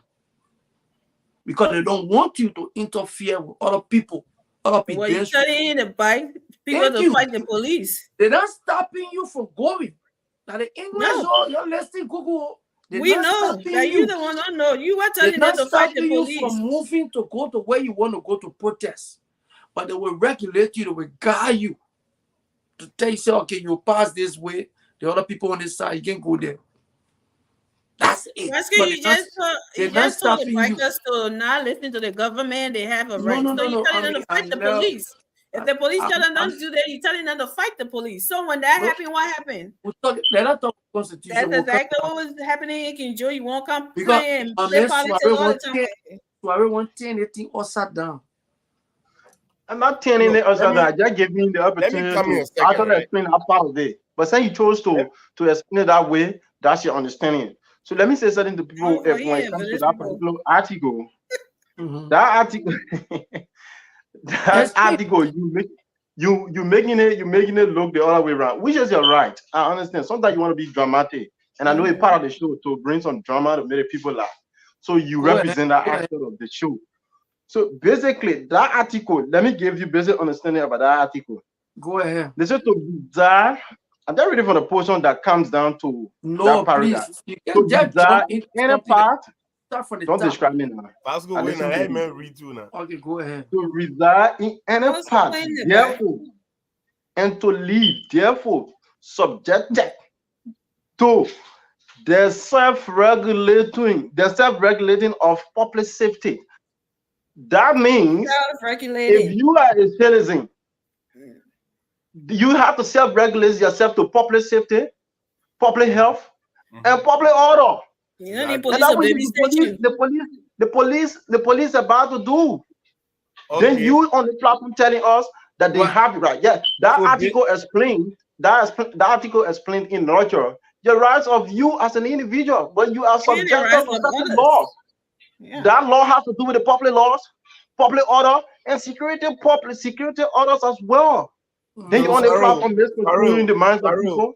Sorry, such a right. Let me tell you one thing, right? Sorry, don't make people laugh. There's the big elephant in the room that people don't want to address. What is that? What is that? The elephant in the room is the fact that there are so many factors that leading up to young boy. Remember when Amara Konen said that the hope of a Liberian now, or at least or Liberian youth right now, is a $500 motorbike. All right. So let me tell you this. When you subject people to suffering, when you subject people to lack of opportunities, then they try to find their own opportunities. Okay? And what you cannot do is to try to restrict them while finding their daily bread. I think it is absolutely hypocritical, right, for government to try to lay guidelines how people should operate when the same government on the other hand is not doing anything to enhance the livelihood of the people. I mean, it's like a father, you're not providing food for your daughter or your son in a house, but yet you want to regulate when they should come home. Come on, man. You can't do that. Right. If you're not gonna be, hold on, wait. Let me lay on this. If you're not gonna be the father to hold your end of the bargain and be responsible for providing for your daughters and your sons, right? The least you should worry about when they're getting home. All right? Oh yeah, of course. Wow. If I should go to look for food for myself, so let me come in. Hold on a second. When I get home, don't ask me where have you been. Oh, I went to go look up food. So you don't have to put any regulation on me as to when I should come home, when there's nothing home to come to. Okay. These are the stuff that I'm talking about. So, Terrell, let me say this to you. Yeah, what you're saying here is that the government should let everybody to run head scatter in Liberia because there's no food on the table or they haven't found job yet. They just got in, even though they are trying behind the scene, but anything they touch, everybody else, then they should stop it. No. Anything they touch, everybody else, then they should stop it. Because even though they are working to bring these, keep it in the context. Let me finish this.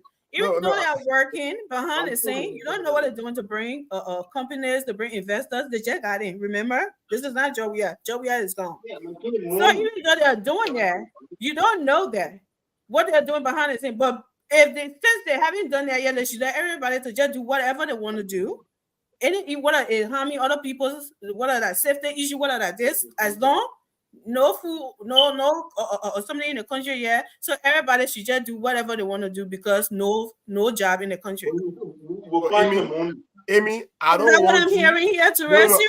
No. I want you to keep it within the context of Oh, you brought it in the context of a father and a son. So you tell me that the parents shouldn't be concerned with the child because I don't want you to say food to put on the table, so they shouldn't be concerned about the safety of the child. I don't want you to say no. We're talking about people that are we're talking about people that are lawfully, right, hustling for their daily living. That's what we're talking about, Amy. Yeah, that's what we're talking about, right? Because the government is not telling anybody not to hustle. The government is not telling anybody not to hustle, but they have the right to protect. Government has a lot of stuff to deal with right now. Let government self-regulate themselves first. That very constitution talk about self-regulation. How about the government worry about regulating herself first? Because all I can see right now, that government is not self-regulatory. So, all right.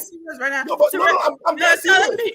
You're telling me that you are responsible. The government should not worry about regulating things in the country because nothing going on because people are doing the wrong thing. So I'm not understanding your argument. You can't have 500 government employees.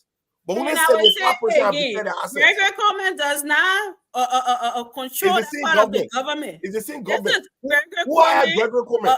A department that he's running. He's doing what he's doing. Gregory Coleman cannot go and telling everybody say, I'm the policeman, give me your access declaration. No. Gregory Coleman was hired at the will and pleasure of Honorable Joseph Numa Baka, president. Okay, to do their job. To do their job. Not exactly. To do their job. I understand. And he's doing his job, though. He's doing his job, Terrell. He cannot go run after. He's doing his job. Or whatever they call it, GLA. I don't know. He can do his job. To do their job. For every action, there is a equal and opposite reaction. That I can tell you that for a fact. Oh, well, guess what? It's going to be Gregory Coleman over the hands with the motorcycle. I can tell you that for a fact. It's going to be. If anybody try to undermine a government, nobody undermine. It's not about undermining government. It's what about trying to take food from people's table that you. Nobody taking food from anybody's table. This is what I'm telling you. You're not helping the people. You're not giving the people jobs. Just the living condition of country is terrible. Then you want to suppress people? That is not what is going on. I'm for the people until government start doing the right thing. Government is not telling the Bacchus to leave. I got to go to Guinea or Sierra Leone. No. Thank you. What government supposed to do? People that. Everyone, Sherry, you yourself be for the people. There are a lot of things that government. You gotta speak for the people, Sherry. For rules and regulations as well. I'm taking them from the street. They will not get government money. They will not help the government. Why you want to rush to take them from the street? You want to take them from the street? It will just bring noise. It will continue noise. The children say they bring their children. They say they bring their children. They bring their children in the street. They bring their family, their man, their family in the street. Try to go behind those people and try to put people in the street. Whatever they get in the street, they will get it. You guys are talking over each other, but yeah. So I think we get the point, and it's okay for us to have opposite view. So we respect Amy's view, we respect your view. It seems like the boys or the guys are against my sister tonight, but she can defend herself, guys, and I think you guys can just talk one at a time. Amy, But you Vasco Toure, I don't know what Vasco gave you tonight. No, You're trying to get on my sister. It's not happening, okay? Me and We Shirley, that information they put it out there. The people, the citizens that you govern, taking the bikers for in the street, taking food from people's table. That is not the truth. The citizen that is well qualified, well capable of defending herself. Right. Well, which one are you going to explain to me now? Because Vasco is talking, Toure is talking. I'm going to get a chance here. Okay, go ahead, Vasco. You talk over people. You see people talking, you start talking. He says somebody not giving you a chance. When somebody talking, you wait, let it get done. Then you talk. That's how the conversation goes. You don't let somebody talk in, then you walk on. He says somebody not giving you a chance. How is that? You're not giving somebody a chance, or they're not giving you a chance. Now go ahead. Okay, thank you. Look, Toure is not backing me. I did not say that. I want to listen to you because, like I said, I was listening to. This is a topic. The three of you talking. This is a topic that was brought up by Nelson. Absolutely. And I want everyone else to know, as a government. I don't like to hear the government. As a government, your major priority is the people. Oh gosh. Those people that voted for you. And I want all of us to know that Liberia, that Monrovia there, no way you can face Monrovia. No way. What you mean? Look at the kind of mindset. Can I land? I want you to go ahead, but I will need to rebuke you because you're not even you have no mindset. But go ahead, Vasco. Sorry, finish. People can checkmate the man. It's difficult to listen to. Go ahead. You got 2 more seconds. Look, 1, 2. You finish. Every other advanced African country, they have more than 3, 4, 5 different states. Liberia, you only got that one leg, Monrovia. And the number of people that live in a Monrovia, I don't know. Some of us that live over there and came here not too long. When it is 3 o'clock, 4 o'clock, Shirley and Army go on Broad Street. Even you can, all the cars over there cannot even manage to take those people home. Nobody can be on Broad Street anymore. There's the one over follow the street. Maybe maybe. No, you don't know. Yeah, every time they go down Broad Street, and then I Zogo and Kush were already in the street, Joe. We had time. So when I went, I didn't see. So it's like everybody was off the street. So I couldn't tell. No, that one, myself, just in like 2021. You say you haven't been like 5 years ago. 5 years now. That's what you told us the last time here. 2021, yeah. Everything you say on this show, Vasco, we got your recall. We got everything. Then you want to come back and Shirley was telling you what you said the other day. You wanted to lie, say you didn't say. That one, we can bring different topics, different discussion on them. Okay, but what I want to say here and what we're saying that you people. You made a we. Oh, you guys not understanding what we're saying. Okay, well. This is a security threat to the government. No, it's not. When somebody is down, they fear no food. The government king have managed to take bread from a lot of Liberian moth. Y'all know the story. I don't want to go back. Well, a lot of Liberian. But a lot of bread from Liberian moth everywhere. You mean a ghost there? I sent a video in the chat room today. The guy was talking that that guy is one of the top United Party men. Listen to what I've been saying. With your own face. Nobody in your head, Vasco. Nobody listen to party head to face Liberia. Listen to what Stanton saying. It doesn't matter what somebody United Party or working on that party. You do the wrong thing. What? You should be something. Nobody care about any party. So when you put a party, then you say I'm not talking about party. I'm discussing it. I mean, get a man meaning when you finish talk. There are no party here. You see, United Party. Who cares about who United Party or who not United Party? But you United Party or more. We talk about Liberia, then you talking about Unity Party, CDC, Unity Party, what they put here. What we're saying here is that this is a security threat. The guys, they are not joking.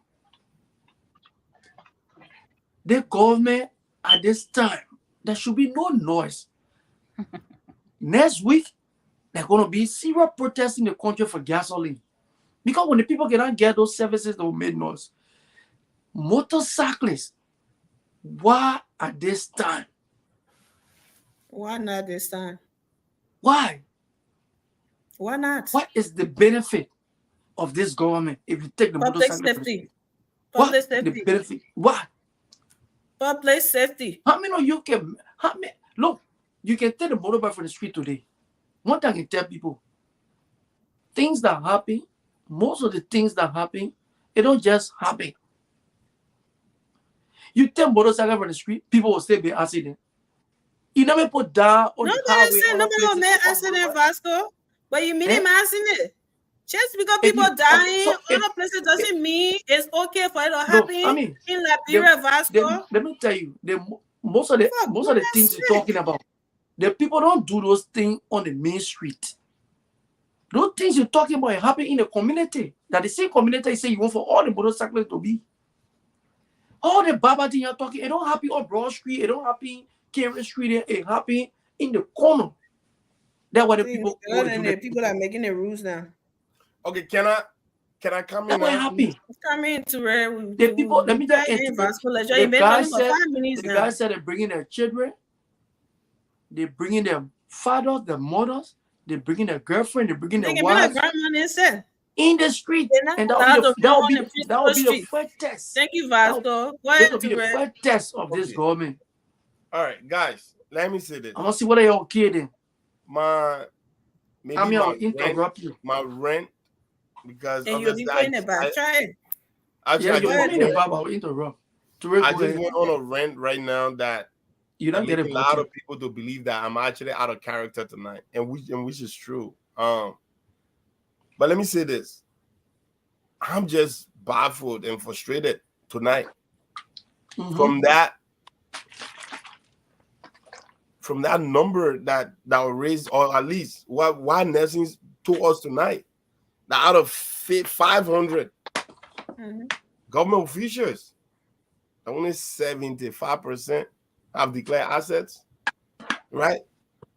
Then what are we doing? Like literally, like what are we doing? What are we basing anything on, right? We're talking about fighting all of the ills in society, right? And how do you start that? It's getting the little things right. The little things, right? The little things right. You're talking about you have control over who works in your government. You should have control over the fact that before they can start working, let it declare the assets first. Right? You have that authority, you have that power, you can do that. Either you taking it as a priority or you giving it to the Liberian people as a lip service. That's the only thing that I can take from it. And I don't think that this administration, people expected this to be the case. I mean, all of us on this platform, with the exception of Vasco, we never thought that this would be the case. But it's happening right before our eyes. And if we supported this, if we put all of our energy and our time to be on the platform for 7 months, propagating for good governance, and the beginning of that good governance that we thought could be that change, and they are behaving like this, then I'm sorry, man. Then the hope and future of what we were forced to believe that could be possible under President Joseph Newman Boakai. And I'm understand, I'm not going to be the other guys. He just took over. I get it. But people say, Liberian people, that when the Christmas will be good, you can tell from the eve. Right? We don't have to wait for 1 year to determine what should be done in 2 weeks' time. What should be done in 2 weeks' time? Declare your damn assets or get out of government. Declare your assets. Working for government is not a right, it's a privilege. It's a privilege given to you by the president or by the Liberian people, whether you are a representative or senator, right? But the privilege to work in government can only come two places. Either you are voted by the Liberians or you are appointed by the president, right? And the Liberian people, the only right they have to dismiss you, to not vote for you. But the president, you can dismiss somebody today. You can dismiss someone today. We are qualified Liberians. If you don't declare your asset, you're not ready to work. Get out of there. Thank you, Ture. Thank you. So yeah, we do agree. We already talked about that. That it's frustrating to see something like that happening because we supported the whole change thing, and even though the other guys did it, it shouldn't be something that they should come and do. They should do it differently. So yeah, it is frustrating, and but in the meantime, that just because we're frustrated and on one side, we cannot, be everybody for trying, the other people for trying and doing that something, and we say, oh no, because the other side is not something, so everything should just be stand still. No. So yes, Shirley? Yeah, so I think I'm about to leave you guys. No, you can't leave till Nelson come back. Where is Nelson? I'm calling to my finger on Ben. I don't know what's going on with him, but Nelson not leave us on here. And just so you know, no light. LEC took their light, so we are tiring tonight. We're bringing the hot chocolate and biscuit. Let's put your number on that people call in. Yeah, let's see if I still put your number on that people call. Let's take some calls, but you muted the guy. He want Liza and mute himself. So Pascal, Soiree or Ture, one of you put your number now, so the people can call you. My number is classified. What happened with your number? We don't have phone. I'm using my phone.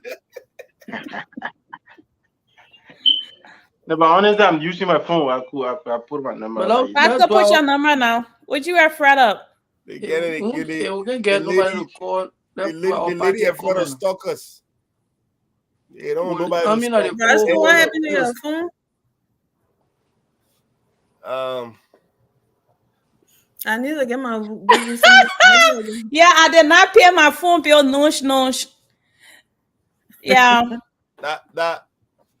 That says roof. That says roof on me to do. Is it Ture speaking like he didn't go to school? Yeah, roof can get you. So, Pastor, are you gonna put your number for the people to call in? Now the phone I using so. Oh wait, you got two phones. You got two phones. I got two phones. The other phone. You need a WhatsApp number, man. So can let me try to put my number. Let's put your number. All my information. Do your WhatsApp.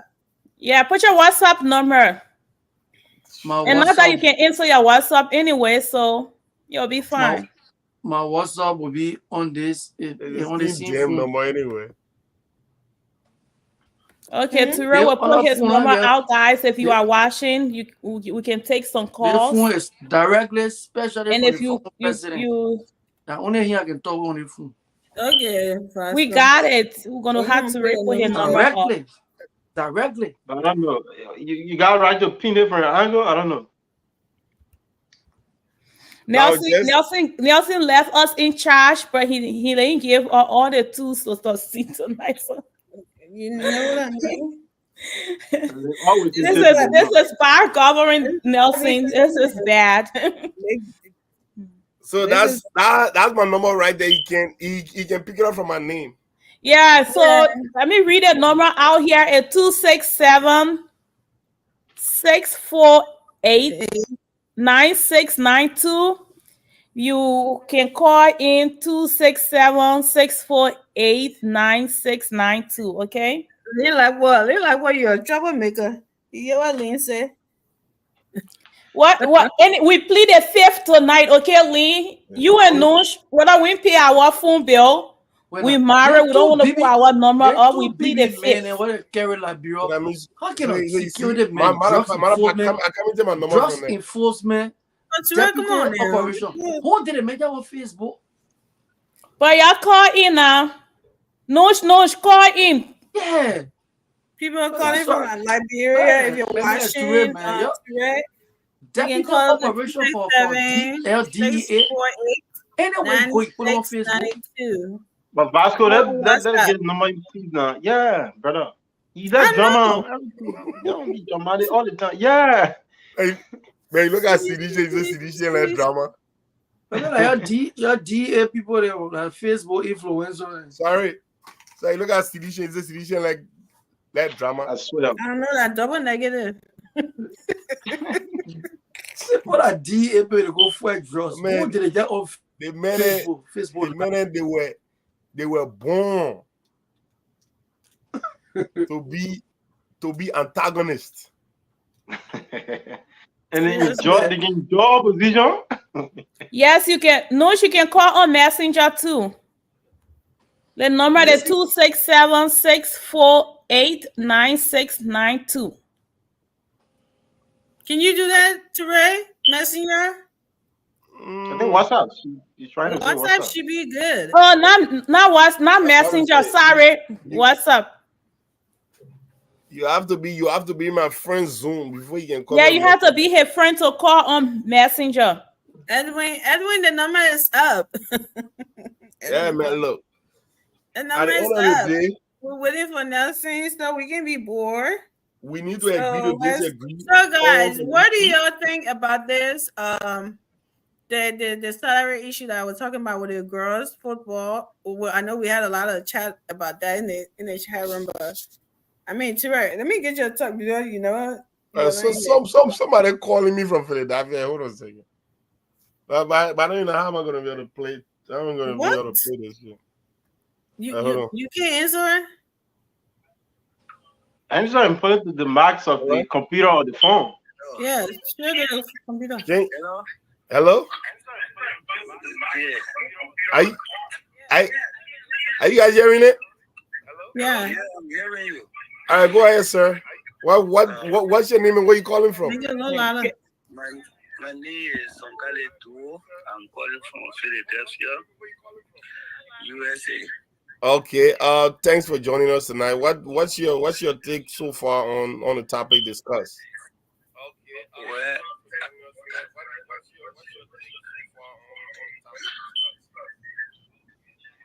I appreciate your input and whatever you guys are discussing about the betterness of Liberia.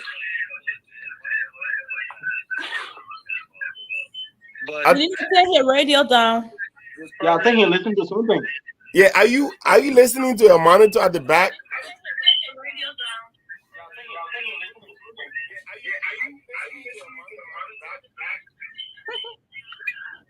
Oh, I'll listen to the program. Yeah. If you can lower it, and because we're getting the feedback. You clear now? Much better. Go ahead. Okay. Yeah. What I was from you people is that they're trying to bring new order in Liberia. And, our people say it's not easy to put new wine in old wine bottle. Mm-hmm. Liberia has been lawless, disorganized, there is no system, everything broken down. So the people are not reasonable to listen to rules and regulations. So the police and the government officials that are enforcing the act that they should clear the streets, they are right. We need to put down precedent. We're not in isolation. The world that we live in live in an orderly manner. So why would we be living disorderly because of somebody putting food on their bad people? Somebody is going to school. Those are poor excuses. So we want to encourage each and every one of us, motorbike operation is the most deadliest operation in the world. That's what they took it out of transport. So to show to you that Liberia is disorganized and prioritized as a transport. That's why the death rate, the accident rate is very high. So, but okay, do we, how am I going to operate this thing? But yeah, thank you so very much for your contribution. We really appreciate it, and we'll take your position in Kinley. All right. Thank you. Thank you very much, sir. Thank you for your contribution. Have a great day. Edwin, look in front of Ture. The number is in front of Ture. Let me, you know what? Let me connect my microphone to this, Sonny, so you guys can hear me. Yeah, so it can be a little louder. Yeah, I mean, guys, call on WhatsApp. If you're calling from Liberia, call that number on WhatsApp. That's Ture number. Don't call in 3 o'clock in the morning. You know, but they call me. They call me said they will not get me because by 10:30 my phone automatically go on mute. The only person that get me at that point is my daughter. So is Nelson coming on? Nelson gonna come. Some are gonna go where go. Oh, you working there? You're going to be pushing motorbike. So Amy is telling us we can't go to sleep tonight by fire by force until you're always leaving us alone. And let me just break the news. The board at Fadiga to put the pepper spray in the boss sue Fadiga. I got the whole radar stuff. How they call me right now. I'm just a big man. People can say, yeah, the sue Fadiga. Fadiga is suing. Pay almost 10,000 or 25,000. I love the fact that is that what the code says? I love the fact that he's suing Fadiga. Is that what the code says? The suing, yeah, the boss suing. You said the court tell him to pay 10,000. What the risk say? What the risk say? In damage. Was he just sitting down in his house and Fadiga spraying? They were looking to what led to the pepper spray. You got everything you can. Every role you because I got reasonable mind. I don't just get up from my desk and something I jump on it. You saw the video. You say that in your bedroom and somebody come pepper spray you right now. You saw the video. I don't know the whole you story. You saw the CCTV first. They were not just you saw the CCTV. The bug get everything. The bug get the CCTV video, everything from the hotel. You think about go jump on and sue?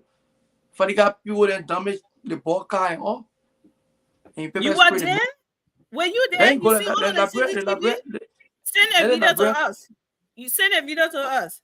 Because you and I were there. And people saying, I don't know the story, but they were looking to it. Then you sitting here backing somebody unprofessional. These are the people that say they left America. Oh, yeah, man. That's not professional. He's a lawyer. They made something. We don't know the story.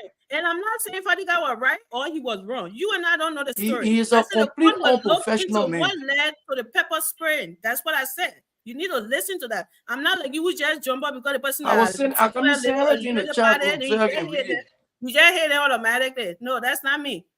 I said I don't know what went on. I don't know what a Fadiga was right, and I'm not saying he was right. Okay, I saw the video. So then let me tell you now what went on. You don't know the story either. So don't tell me anything. I want to read and see it for myself because you are very biased. You want to see the rate? So the moment he has somebody support United Party, you are very biased. No, but Fadiga I want to see it for myself. I don't know what's going on. He could be wrong and he could be right. I don't know. That's what I'm saying. I'm telling you, said the court will not just go see a rate and they say, oh, pay this person off. No. They will look into it to see what led to that action. That's what I'm telling you. He and the court will discuss that one.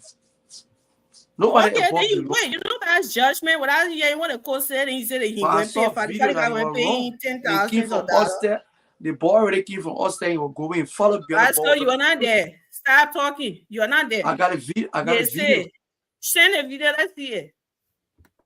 You are not there. You and I was in there. Pastor, can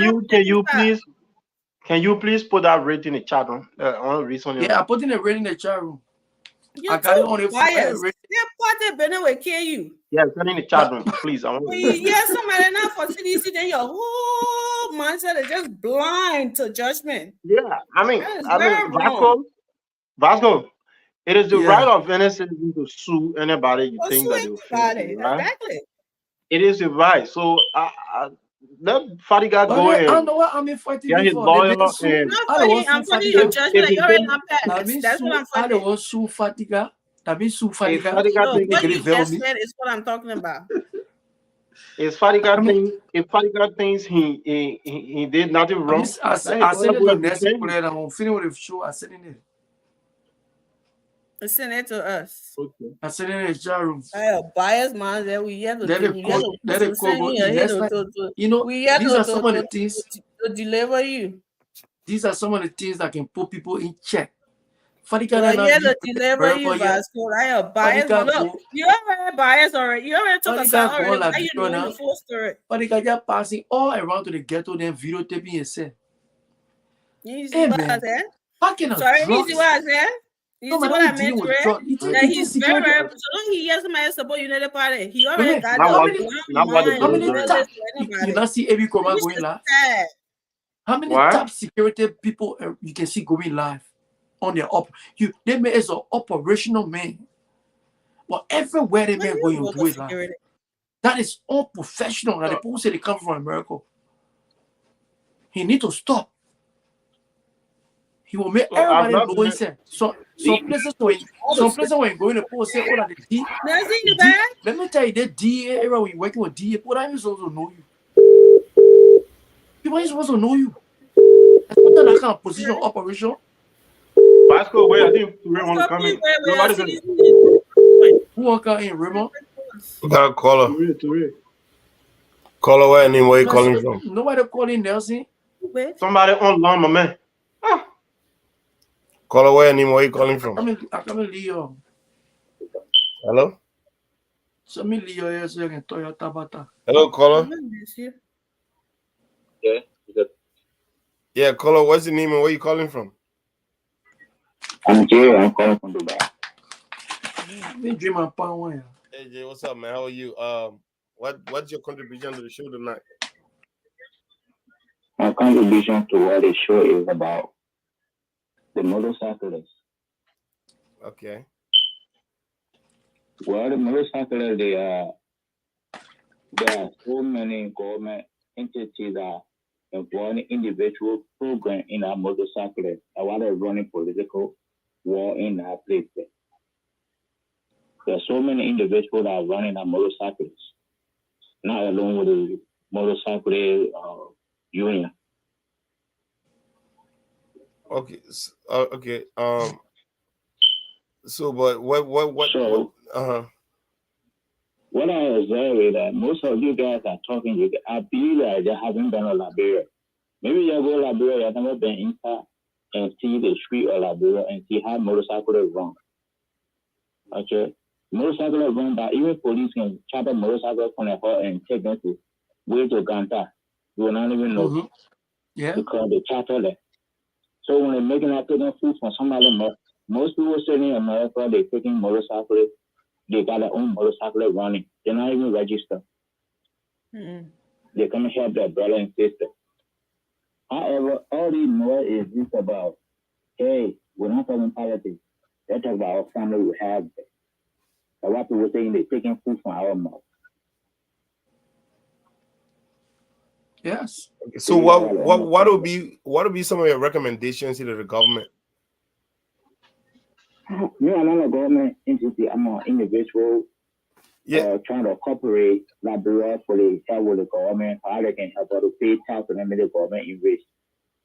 And what my input into all of that is that the motorcycle union need to be incorporated. So if you will have a motorcycle in the register on the motorcycle union.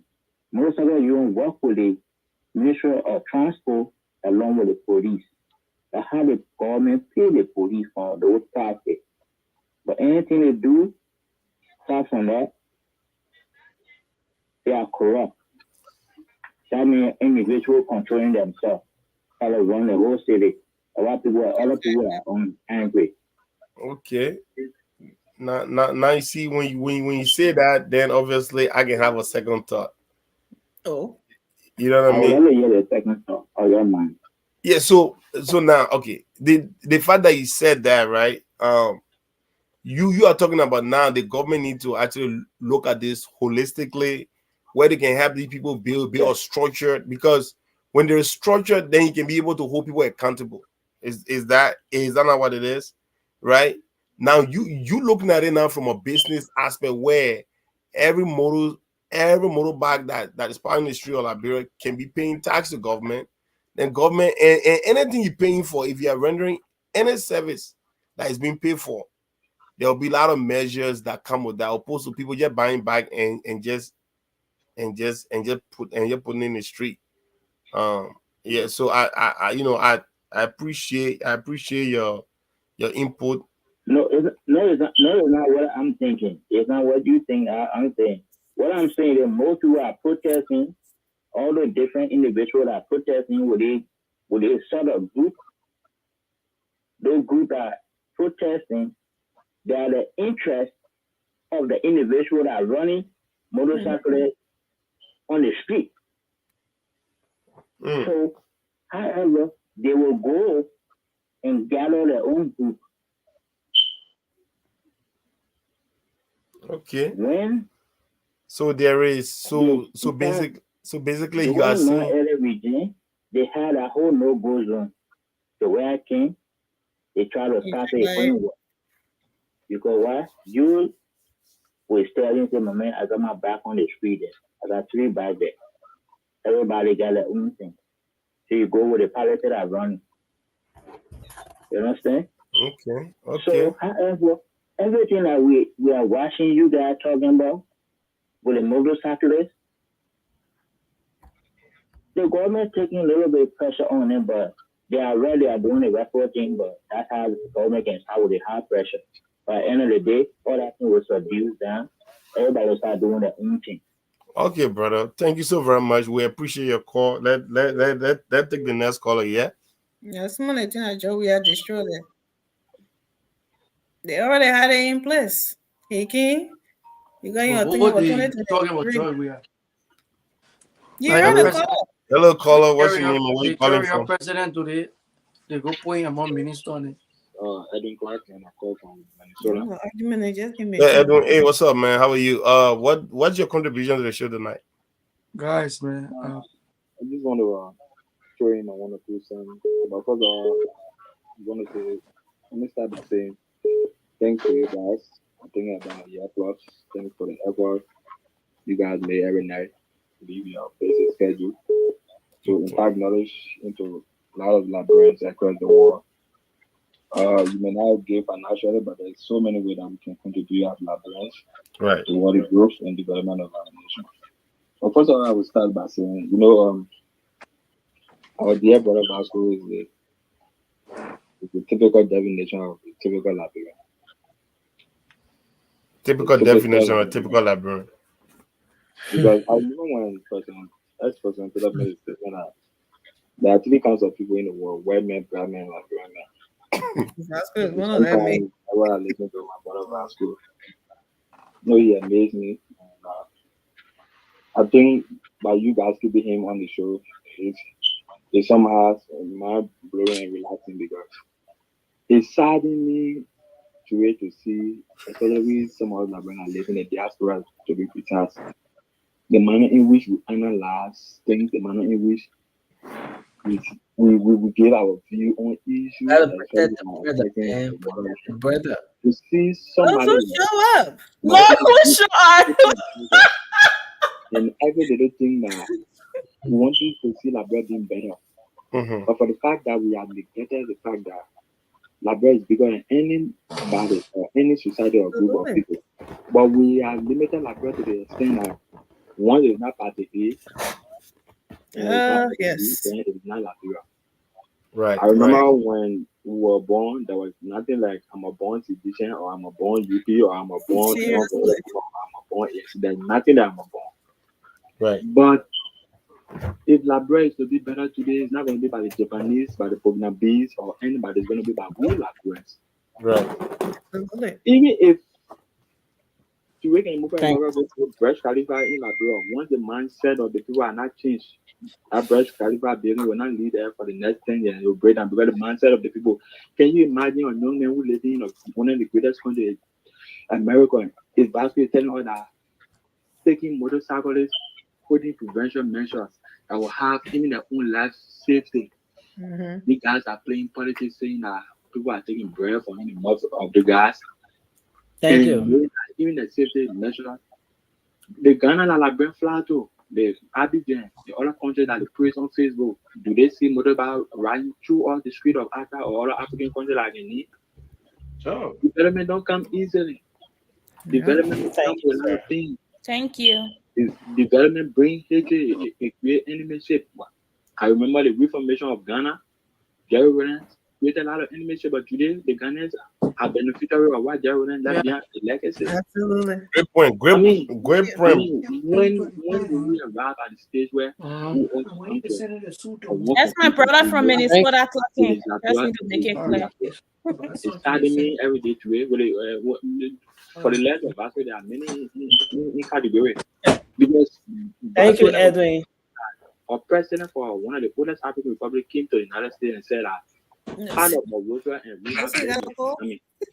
which was when you study our intelligence, you were making more people or intelligence, but like the less of us, other people were clapping for him. And they lived in America, yeah. Even if you have been going to Miami physically, but you have seen Miami on magazine, you have seen Miami either on television or movie, and you sit here in America to clap for George. Thank you. Thank you, brother. Thank you, brother Edwin. We really appreciate it, bro. We appreciate your contribution. It shows that you obviously follow the show religiously and want to say thank you. Thank you so very much. So after every to say thanks to you guys, the likes of Emmy and the rest of you. Thank you, Edwin. All right, brother. Thanks, man. Hopefully I can put picture. I mean, I can put face to your voice. Thank you, He's in the comment section. Thank you, let your eye to your number. I need more people. Absolutely. All right. Thank you, brother. Yeah. Now, since y'all close the show, now we done. We'll see you tomorrow, guys. Come out to the group. So again, I want to say thanks to everyone. I think it's been a great show. I've been having some technical issues from my end. It's a good thing that we are here, and thanks to you guys for holding the ground. And we look forward to being here. Everybody wanted to leave. I'm tired and on here. Yeah, Amy forced us to be here. You see my eyes? Amy forced us to be here. So till we meet again, man. Have a good night, guys. And thanks to everyone. Ture, thank you, man. We appreciate you. So Nelson, you know what that means, right? When you see us on here and other people are here, you give us more time to talk. No problem, brother. You guys are the real MVPs. Thank you. Rascal left us. Shirley and Annie, we appreciate all of you guys. How did my speaker sound? Edwin Clark. You did great. Good. Yeah, That's sure. good. And Ture, thanks for that. That innovation. I think we're gonna do that.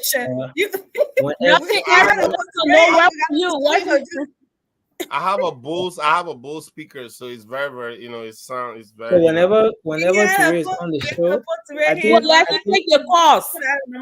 think we're gonna add Ture's number to the course. Yes. We had to squeeze his hand to put that number up. Yes. Yeah, to call one side. I don't know my Google Voice number. They don't always take the ring spot of life. To call one side, you put to record number that Edwin will be calling every day. Good night. I know I'm a business nigga enter inside the people's skin. For what? You're not relevant, please. Don't make it seem like you're relevant here. No. You're the first person, right? So I asked you first to put your number up. You refuse. So don't gotta make it look like somebody jump over you. For me, I told you if I put my number up here, only CDC. You want to reaction? So for you, like the caller said, when some of our living Liberia, we didn't have nothing that I say. I was born this, I was born that. We didn't even know what to go party. Good night, guys. Nothing. Please explain to the people tomorrow where you went. For tonight, we want you no Tabata. Would you wait tomorrow? You can explain to the people. I'm a Liberia and I'm a sedition. That my identity or they can't change. Yeah, we still here. Good night, man. Pastor, go to work. The people are waiting for you. Good night. Is he having wear my working clothes? You gonna push Catherine, stay there on your sedition. Okay, guys. See you guys tomorrow. Yo, please make it a big gas. Don't gas. Kiss to all of you. Good night. Thank you, tonight. I enjoy it tonight. I enjoy it, sorry, tonight.